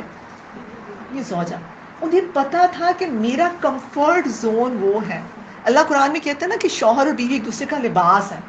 تو لباس کیا کرتا ہے؟ آپ لوگوں نے پڑھا, آپ کے عیب چھپاتا ہے, آپ کی حفاظت کرتا ہے, آپ کو زیب و زینت دیتا ہے, ساری وہ چیزیں. اللہ کرے کہ ہم بھی ایسی بیویاں بن جائیں, کہ ہم بھی ایسی ہی بیویاں بن جائیں کہ ہمارے شوہر, آپ کے شوہر کو اگر کوئی مسئلہ ہے نا تو وہ ادھر ادھر ڈسکس کرنے کے بجائے آپ کے پاس آئے, آپ سے شیئر کریں, آپ کو بتائیں. اور پھر آپ نے کیا کرنا ہے جو حضرت خدیجہ رضی اللہ تعالیٰ نے کیا. وہ فرماتی ہیں ہرگز نہیں, اللہ کی قسم اللہ آپ کو ہرگز رسوا نہیں کرے گا, کیونکہ آپ رشتے جوڑتے ہیں, بےکسوں کا بوجھ اٹھاتے ہیں, فقیروں کو کما کر دیتے ہیں, مہمانوں کی مہمان نوازی کرتے ہیں, اور ناگہانی آفات پر مصیبت زدہ لوگوں کی مدد کرتے ہیں. اللہ پہ توکل دیکھا آپ نے. ہرگز نہیں, اللہ آپ کو ضائع نہیں کرے گا. اللہ پہ یقین, ابھی ایمان نہیں لے کر آئی ہیں, یہ یقین میرے اور آپ کے اندر ہونا چاہیے. نہیں, اگر ہم حق پر ہیں, ہم صحیح ہیں, تو اللہ آپ کے ساتھ زیادتی نہیں کرے گا, اللہ آپ کو ضائع نہیں کرے گا. اور پھر وہ جو ان کی جو ساری بھلائیاں ہیں, ایک ایک کر کے ان کی ساری خوبیاں ہم کیا کرتے ہیں, ایک ایک کر کے ساری خامیاں رکھ دیتے ہیں. ٹھیک ہے, تو ایسے کرنا ہے. اور یہ کہتے ہیں نا بہت ایک گولڈن وہ بھی ہے, ٹپ بھی ہے, کہ جب بھی کبھی شوہر سے لڑائی ہو تو شیطان آپ کو نا ہمیشہ اس کی ساری نگیٹو باتیں آپ کے ذہن میں لاتا ہے. ایسا ہی ہوتا ہے نا, انہوں نے تو پہلے بھی کیا تھا، ہمیشہ کرتے ہیں. اچھا لاسٹ ٹائم یاد ہے انہوں نے یہ کر دیا تھا، فلاں کی شادی پہ بھی یاد ہے انہوں نے میرے ساتھ یہی کیا تھا، فلاں کے اس پہ بھی نند کے سامنے بھی یہی کر دیا تھا. ہمیشہ یہ کیا کریں، ہمیشہ یہ کیا کریں جب شوہر کے ساتھ لڑائی ہونا اس کی خوبیوں کو ذہن میں لائیں. آپ دیکھیں کہ آپ فوراً آپ جو ہیں وہ آپ کا غصہ چڑھا اور خوبیوں کو لائیں. کبھی تو زندگی میں شوہر نے آپ کا خیال کیا ہوگا، کبھی تو اس نے آپ کو پانی کا گلاس پلا دیا ہوگا، کبھی تو وہ بخار میں بیماری میں آپ کو ڈاکٹر کے لے کے گیا ہوگا، کبھی تو شوہر نے جو ہوگا آپ کو کوئی جوڑا یا کوئی گفٹ دیا ہوگا زندگی میں، کبھی تو دیا ہوگا نا، کوئی کتنا برے سے برا بھی شوہر کیوں نہ ہو. ٹھیک ہے، اس ٹائم کو لے کے آئے جائیں فوراً پازیٹیو. ٹھیک ہے، اور پھر یہ سوچا کریں وہ بھی انسان ہے، ہو سکتا ہے آفس کا پریشر ہو، باس کا پریشر ہو، فائنینشیل پریشر ہو سکتا ہے میری بھی تو طبیعت خراب ہوتی ہے، اس کو بھی کوئی نہ کوئی ہیلتھ ایشو ہو. یہ چیزیں ذہن میں لائیں. ٹھیک ہے، آج کل ہماری کوئی لڑائی کی کوئی ریزن نہیں ہوتی ہے، شیطان اس کو اتنا بڑھا چڑھا دیتا ہے. آپ دیکھیں کہ چھوٹی سی بات پہ جو لڑائی ہے وہ ڈیورس تک چلی جاتی ہے. تو جب ہم سیرہ پڑھتے ہیں تو ہمیں یہ پتہ چلتا ہے. تو اگر آپ کا لباس ہے تو جب آپ اس کو آپ نیگیٹو کہہ رہے ہیں تو مطلب آپ خود بھی بے لباس ہو رہے ہیں. ہاں، اس کے آپ جب لوگوں کو بتا رہے ہیں بالکل وہ آپ کا لباس ہو تو آپ واقعی یہ بہت آپ کا ہے بالکل آپ اس کے ایپ نہیں بتا رہے، آپ اپنے ایپ بتا رہے ہیں لوگوں کو. اچھا، حضرت خدیجہ رضی اللہ تعالیٰ عنہ پھر کیا کرتی ہیں، اللہ کے نبی کو اپنے پھر آگے مزید سوجھ بوجھ دیکھیں کہ ان کے جو چچا زاد بھائی تھے ورقہ بن نوفل کے بارے میں آپ کو پتہ ہے، ہم پڑھ لیتے ہیں کہ پاس لے گئی جو دور جاہلیت میں عیسائی مذہب اختیار کر چکے تھے. وہ انجیل کو عبرانی زبان میں لکھا کرتے تھے اور انتہائی بوڑھے اور نابینا ہو چکے تھے. حنفاء میں ان کا شمار ہوتا ہے. اور انہوں نے ان کے پاس لے گئیں. انہوں نے جب وحی کا واقعہ اللہ کے نبی نے سنایا ہے تو پھر وہ کیا کہتے ہیں، یہ تو وہی عظیم فرشتہ ہے جو اللہ تعالیٰ نے سیدنا موسیٰ علیہ السلام پر نازل کیا تھا. کاش میں اس وقت جوان اور قوی ہوتا جب آپ کی قوم آپ کو نکال دے گی. اللہ کے نبی نے فرمایا کیا یہ مجھے نکال دیں گے؟ ورقہ نے کہا ہاں، جو شخص بھی آپ جیسی چیز لے کر آیا اس سے دشمنی کی گئی، اور اگر وہ دن میری زندگی میں آ گیا تو میں آپ کی پرزور مضبوط مدد کروں گا. ٹھیک ہے، اور پھر وہ کہتا ہے کہ ان کا پھر تھوڑے عرصے کے بعد یہ فوت ہو گئے تھے. پھر اس کے بعد وحی کا سلسلہ کچھ عرصے کے لیے رک جاتا ہے جس کو فترۃ الوحی کہا جاتا ہے. اور اس کے بارے میں بھی مختلف آراء ملتی ہیں، کچھ لوگ اس کو 3 سال بھی کہتے ہیں، کچھ لوگ اس کو 6 مہینے بھی کہتے ہیں. لیکن جو آتھینٹک رائے ملتی ہے وہ یہ ملتی ہے کہ یہ 40 دن ہے. ٹھیک ہے، واللہ عالم بالصواب. اور اس کے بعد آتا ہے کہ 40 دن تک وحی نہیں آئی. اس میں بھی اللہ تعالیٰ کی بہت ساری حکمت ہے کہ اللہ کے نبی کو اللہ کی بہت حکمت ہے کہ اللہ کے نبی کو تیار کیا جا رہا تھا. ایک وہ جو خوف تھا تاکہ وہ اس سے بھی تھوڑا سا نکلیں. اور ایک حدیث مبارکہ میں آیا ہے کہ آپ صلی اللہ علیہ وآلہ وسلم نے فرمایا اب یہ دوسری وحی.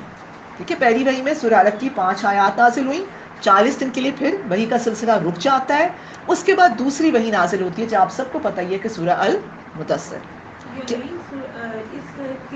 سے پہلے ایک سلسلہ یہاں پر جو بیچ میں گیپ آ گیا نا وحی کا، تو محمد عربی میں آپ جب پڑھیں گے کہ اس میں ان کی کیفیت نبی پاک صلی اللہ علیہ وسلم کی بیان ہوئی ہے. وہ کیفیت ایسی ہوتی ہے کہ پہاڑوں پہ جاتے تھے، کھڑے ہوتے تھے، کہتے تھے میں یہاں سے چھلانگ لگا دوں. یہ وحی کا سلسلہ رک کیوں گیا؟ اللہ مجھ سے ناراض ہو گیا. یہ پہلی وحی کے بعد پہلی وحی کے بعد جو سلسلہ رکا ہے اس کے بعد تو پھر تسلسل سے ہو گیا. ہاں، ٹھیک ہے، پہلی اور دوسری کے درمیان کا ٹائم پیریڈ. تو اس وقت اس طرح کی کیفیت ہوتی تھی ان کی ایک بے چینی اور ایک اللہ تعالیٰ کی طرف سے خاموشی ہو گئی، کیا میری کوئی بات بری لگتی؟ تو مطلب وہ ایک بات تھی کہ وہ کیفیت آپ جب محمد عربی میں دیکھیں گے تو آپ کو فیل ہوگا کہ کیا ان کی اس وقت فیلنگ ہوگی.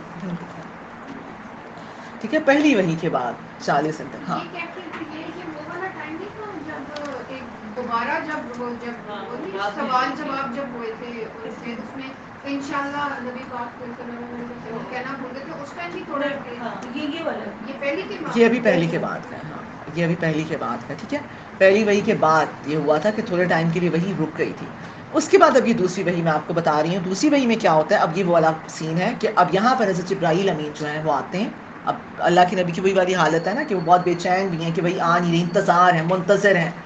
اور پھر یہ وہ مقام تھا جہاں پہ اللہ کے نبی نے حضرت جبرائیل امین کو اپنی اصلی شکل میں بھی دیکھا تھا. اب ہوتا ہے اللہ کے نبی نے حضرت جبرائیل امین کو 2 مرتبہ اپنی اصلی شکل میں دیکھا ہے. کون بتائے گا عائشہ کے علاوہ؟ ایک تو یہ مرتبہ ہے اصلی شکل میں دیکھا تھا، اور دوسرا معراج سدرۃ المنتہا کے موقع پہ. اچھا، یہاں بھی اب دیکھیں وہ کیا کہتے ہیں کہ ان دنوں ایک دفعہ میں چل رہا تھا کہ میں نے آسمان سے ایک آواز سنی میں نے اپنی نظر اٹھائی تو وہی فرشتہ جو میرے پاس حرا میں آیا تھا ان آسمان و زمین کے درمیان ایک کرسی پر بیٹھا تھا. میں اس سے مرعوب ہو کر گھر لوٹ آیا اور میں نے کہا مجھے چادر اڑا دو، مجھے چادر اڑا دو. تب اللہ تعالیٰ نے یہ آیات نازل فرمائی یا ایھا المدثر قم فانذر. ٹھیک ہے، تو اے اور لپیٹ کر لیٹنے والے اٹھو اور انذار کرو. اس کے بعد اس کے آگے جو ہے آیات مزید جو ہے نازل ہے، تقریباً یہ 7 آیات تھیں جو نازل ہوئی ہیں. اور یہ بھی کہا کہ اس موقع پر جب حضرت ابراہیم علیہ السلام کو پورا لکھنا ہے تو ان کا ایک پر آسمان سے زمین تک کے برابر تھا، ایک پر. پہلی بار نازل ہوئی تھی تو حضرت ابراہیم علیہ السلام تو اپنی اصلی شکل میں نہیں تھے نا. نہیں، اس وقت فرشتے کی شکل، انسانی شکل، اصلی شکل میں نہیں تھے، انسانی شکل میں ہی آئے تھے. آپ کہہ رہے ہیں ہاں. لیکن جب اپنی دوسری دفعہ جب انہوں نے دیکھا تو حضرت صلی اللہ علیہ وسلم کو کیسے پتا چلا کہ یہ وہی ہیں؟ کیونکہ ان کی آواز وہی ہے نا. آواز سے نا، جب انہوں نے آواز تھی نا اوپر سے، تو اللہ کے بھی کیا آتا ہے نا کہ میں جا رہا تھا اور مجھے آواز آئی. پہلے تو ادھر ادھر دیکھا، آواز نہیں ہے. جب اوپر دیکھا تو جبرائیل میں کرسی کے اوپر بیٹھے ہوئے، اور وہی جیسے بتا رہے ہیں ان کے پر پورے آسمان جو تھے، آپ کو پتہ ہے کہ ماشاءاللہ 6 آتا ہے کہ 600 پر جو ہیں پورے اس کے ساتھ تھے. اور آپ سوچیں کہ یہ تبھی تو وہ پھر اللہ کے نبی کے اوپر پھر وہی سچویشن، ڈر، ایک خوف، صحیح. اور ایک اور اس میں یہاں پر ویسے وہ الفاظ نہیں ہے جو جبرائیل امین نے کہے تھے، وہ بھی ابھی اس کے اندر مینشن نہیں کیے ہوئے. تو جیسے انہوں نے پھر ان کو یہ تسلی بھی دی، ٹھیک ہے، کہ تمہیں اللہ نے چھوڑا نہیں ہے. ٹھیک ہے، وہاں پر جبرائیل امین نے اللہ کے نبی کو تسلی دی کہ آپ جو ہیں پریشان نہ ہوں، اللہ نے آپ کو چھوڑا نہیں ہے.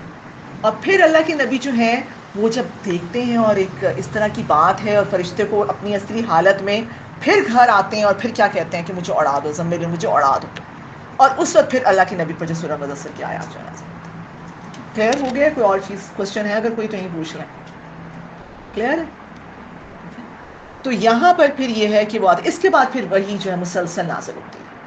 اس کے بعد ہی سورۃ المدثر کے بعد سورۃ المزمل. ہاں، یہ وہ دو ہیں جو جوڑے میں، کیونکہ سورۃ المدثر بھی کہا اے اوڑھ لپیٹ کر لیتے رہنے والے اٹھو.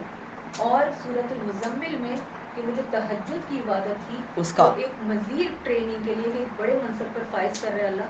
تو ایک بڑی وہ جو اس دن بھی آپ تہجد کی بات کی تھی نا، قیام اللیل، تو یہاں سے لنک آپ جوڑے کہ کیوں رات کا اٹھنا نفس پہ بھاری ہے. بڑی ذمہ داری کو ادا کرنے کے لیے بڑی ٹریننگ میں جانا بہت ضروری ہے. کوئی بات ہے ان کی بریک کا ٹائم، ورنہ کہنے کو کوئی بات ہے، میں اس لیے اس کو بہت سمرائز کر رہی ہوں کیونکہ ہم نے اگلا ماڈیول بھی کرنا ہے بریک کے بعد. اور ورنہ اگر واقعات ہم لے کے چلیں نا، انشاءاللہ آپ لوگ جب سیرت ڈیٹیل سے پڑھیں گے نا، انشاءاللہ پھر آپ کو ایک ہم اس کو جو ہے وہ اس سے کروائیں گے. لیکن ابھی کیونکہ ہم نے اس کو ختم کرنا ہے، مکمل کرنا ہے، اور ٹائم شارٹ ہے، جیسے بہت ساری چیزوں کو ہمیں اسکپ کرنا پڑ رہا ہے.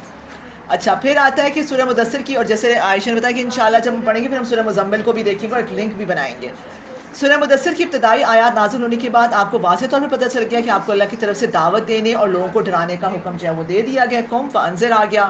آپ صلی اللہ یعنی آپ کو دعوت حق کے راستے میں ضروری کوشش، محنت، صبر اور طہارت کی تلقین کی گئی ہے. ٹھیک ہے، آپ سورۃ مدثر کی جو آیات ہے، میرا دل تھا کہ ہم اس کو دیکھیں گے لیکن اب ٹائم نہیں ہے. تو خیر آپ لوگوں نے گھر جا کے نا سورہ المدثر کی آیات کو بھی دیکھنا ہے اور سورہ الگ کی آیات کو بھی دیکھ کر آنا ہے. صحیح؟ تفسیر کو آپ لوگ دیکھیے گا. ہاں، ترجمہ اور تفسیر آپ لوگوں نے دیکھ کر آنی ہے. ٹائم نہیں ہے ورنہ میں آپ کو تھوڑا سا اوور ویو دے دیتی. اور اس کے ساتھ اگر کوشش کریں سورہ مزمل جو ہے اس کو بھی دیکھ لیں. لوگوں کو ڈرانے، انہیں اللہ کی طرف سے لے جانے، توحید پر کاربند رہنے، شرک سے پاک رہنے، صفائی اور پاکیزگی پر کاربند رہتے ہوئے اس ذمہ داری کے لیے تیار رہنے، شر سے دور رہنے اور لوگوں کو کا بھلا چاہنے کی ذمہ داری سونپی گئی. یہ سب میری اور آپ کی ذمہ داریاں ہیں. ایک دائی کی رسپانسبلٹیز، ایک مبلغ کی ذمہ داریاں. دیکھیے یہاں پر طہارت کا ذکر آ رہا ہے. کوشش، محنت، صبر، طہارت، یہ سب چیزیں. طہارت کا بہت زیادہ خیال جو ہے بار بار آتا ہے کہ اس وہ ہوتا ہے نا کہ اللہم اجعلنی من التوابین واجعلنی من المتطہرین، ہم وضو کے بعد بھی پڑھتے ہیں. ٹھیک ہے، اور اللہ تعالیٰ بھی پسند کرتا ہے. خیر یہاں سے آگے کیا بتائے گا، یہ سب جو کوالٹیز ہیں، یہ جو سب جو صفات بتائی گئی ہیں، یہ میرے اور آپ کے لیے بھی ہیں. اسی طرح آپ صلی اللہ علیہ ام المومنین حضرت خدیجہ رضی اللہ تعالیٰ عنہ مردوں اور عورتوں میں سب سے پہلے اسلام لائیں. ٹھیک ہے، سب سے پہلے یہ میرے ہم خواتین کے لیے ایک بہت بڑے آنر کی بات ہے. اللہ کے نبی پر جو سب سے پہلے ایمان لے کر آئی وہ ایک عورت تھی. اسلام کے راستے میں سب سے پہلے جو شہید ہوئی وہ ایک عورت تھی. عورتوں کا بڑا رول ہے. ہاں، حضرت سمیہ رضی اللہ تعالیٰ عنہ. سمیہ نا ٹھیک ہے. اس لیے ہم خواتین کا بڑا رول ہے, ٹھیک ہے, بڑی قربانیاں ہیں. اور آگے دیکھیں آپ کی بیٹیاں پھر اسلام لے کر آئیں. اس کے بعد آتا ہے کہ بچوں میں حضرت علی, مردوں رضی اللہ تعالیٰ عنہ, حضرت ابو بکر رضی اللہ تعالیٰ عنہ, غلاموں میں زید بن حارثہ رضی اللہ تعالیٰ عنہ.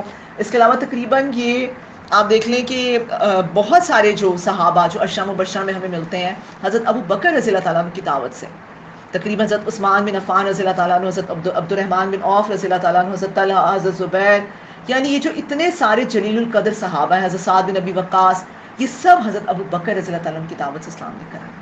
کتنا ثواب کما لیا. میں کہتی ہوں کہ آپ دیکھیں کہ ان کی زندگیوں اور کتنا اجر انہوں نے کما لیا. اور اسی طریقے سے پھر تقریباً ہم پڑھیں گے کہ 40 کے قریب جو خفیہ دعوت تھی اس میں 40 کے قریب جو لوگ تھے وہ راج ہوئے. حضرت عثمان بن مظعون کا بھی آتا ہے, ارقم بن ابی ارقم بھی آتے ہیں جن کا گھر جو ہے وہ دعوت کے لیے استعمال ہوا تھا. حضرت خباب بن ارت رضی اللہ تعالیٰ عنہ, بے شمار صحابہ جو ہمیں ملتے ہیں 40 کے قریب یہ ہیں.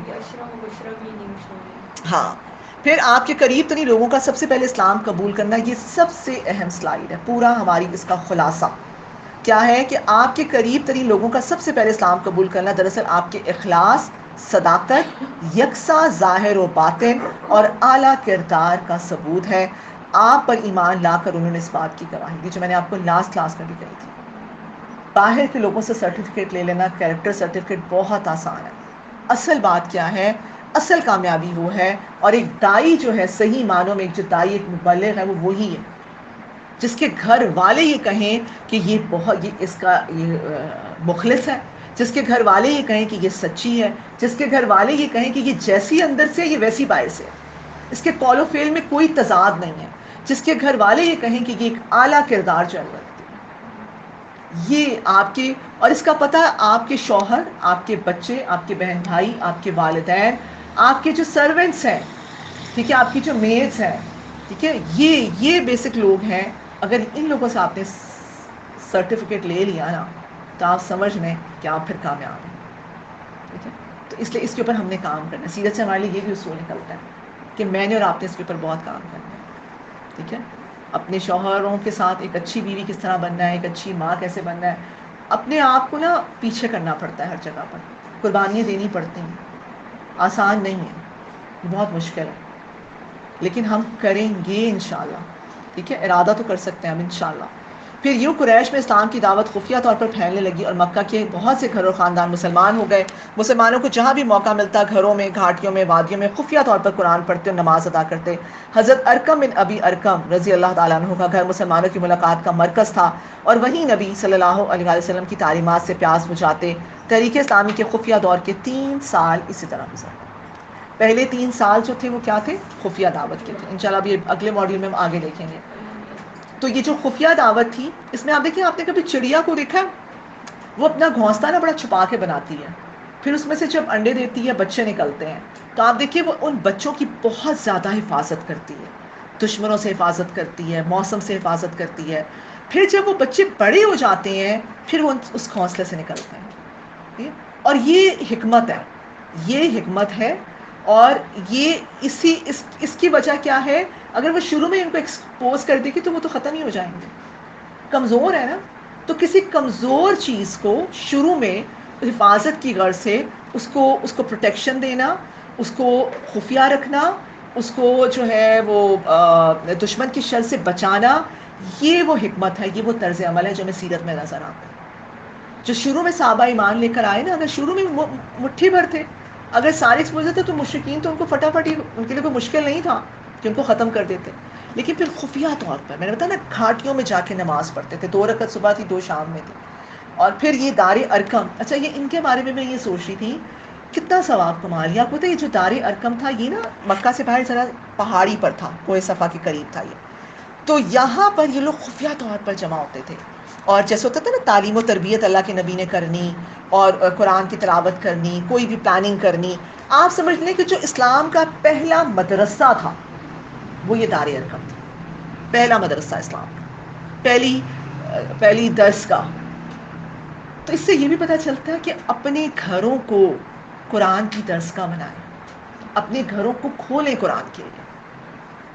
کتنا اجر ہے, کتنا اجر ہے کہ آج 1400 سال کے بعد بھی ہم حضرت ارقم رضی اللہ تعالیٰ عنہ دار ارقم کا ذکر کوئی بھی سیرت کی بک اٹھا کے دیکھ لیں آپ کو ضرور ملے گا. ٹھیک ہے. تو اپنے گھروں کو قرآن کی درس کا بنائیں, اپنے گھروں کو کھولیں قرآن کے لیے. اور بہت سارے ایسے لوگ میں نے یہ دیکھا ہے باہر چلے جاتے ہیں, شفٹ ہو جاتے ہیں, گھروں کو تالے لگا جاتے ہیں. اگر وہی یہ گھر آپ کسی ادارے کو, کسی مدرسے کو, ٹھیک ہے, آپ دے دیتے ہیں, آپ سوچیں کہ وہاں جتنا قرآن پڑھا جا رہا ہے, قرآن کا کام کیا جا رہا ہے, آپ کو ان لمیٹڈ ثواب مل رہا ہے, ان لمیٹڈ. لوگ باہر چلے جاتے ہیں, میں نے دیکھا گھروں کو فنگس لگ جاتی ہے, ٹھیک ہے, ختم ہو جاتے ہیں. ایمان آپ ہی کو میں معاہدہ کروا دوں. لیکن یہ ہے کہ یہ نہیں کرتے. تو اس لیے نا یہ سوچ بھی لوگوں کے اندر لے کر آئیں کہ لوگ اس لیے کہ ہم یہاں پر ایک رینٹ کی بلڈنگ میں رہ رہے ہیں نا, ہمیں پتہ ہے, ٹھیک ہے, اور ہمیں بڑا ہوتا ہے کہ ہم بڑی حسرت سے دیکھ رہے ہوتے ہیں کہ فلان یار گھر اتنا بند کیا ہوا ہے, کاش یہی کھول دے اور ادارے کو دے دے. تو کم سے کم یہ کہ آپ دیکھیں کہ کتنا, میں سوچتی ہوں ان لمیٹڈ اجر ہے.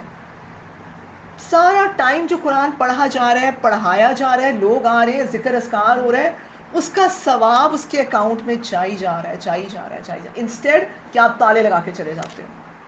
تو لوگوں کو اس چیز کے بارے میں بھی موٹیویٹ, میری اور آپ کی بھی یہ سوچ ہونی چاہیے. ٹھیک ہے. تو یہاں پر ہمارا یہ پہلا جو ہے ماڈیول 4 جو وہ کمپلیٹ ہوتا ہے اللہ کی توفیق سے. ٹھیک ہے, یہ خلاصہ ہے, اور انشاءاللہ بریک کے بعد ہم دوسرا دیکھتے ہیں. ٹھیک ہے. سبحانک اللہم و بحمدک, نشہد ان لا الہ الا انت, نستغفرک ونتوب الیک. ربنا تقبل منا انک انت السمیع العلیم وتب علینا انک انت التواب الرحیم. آمین.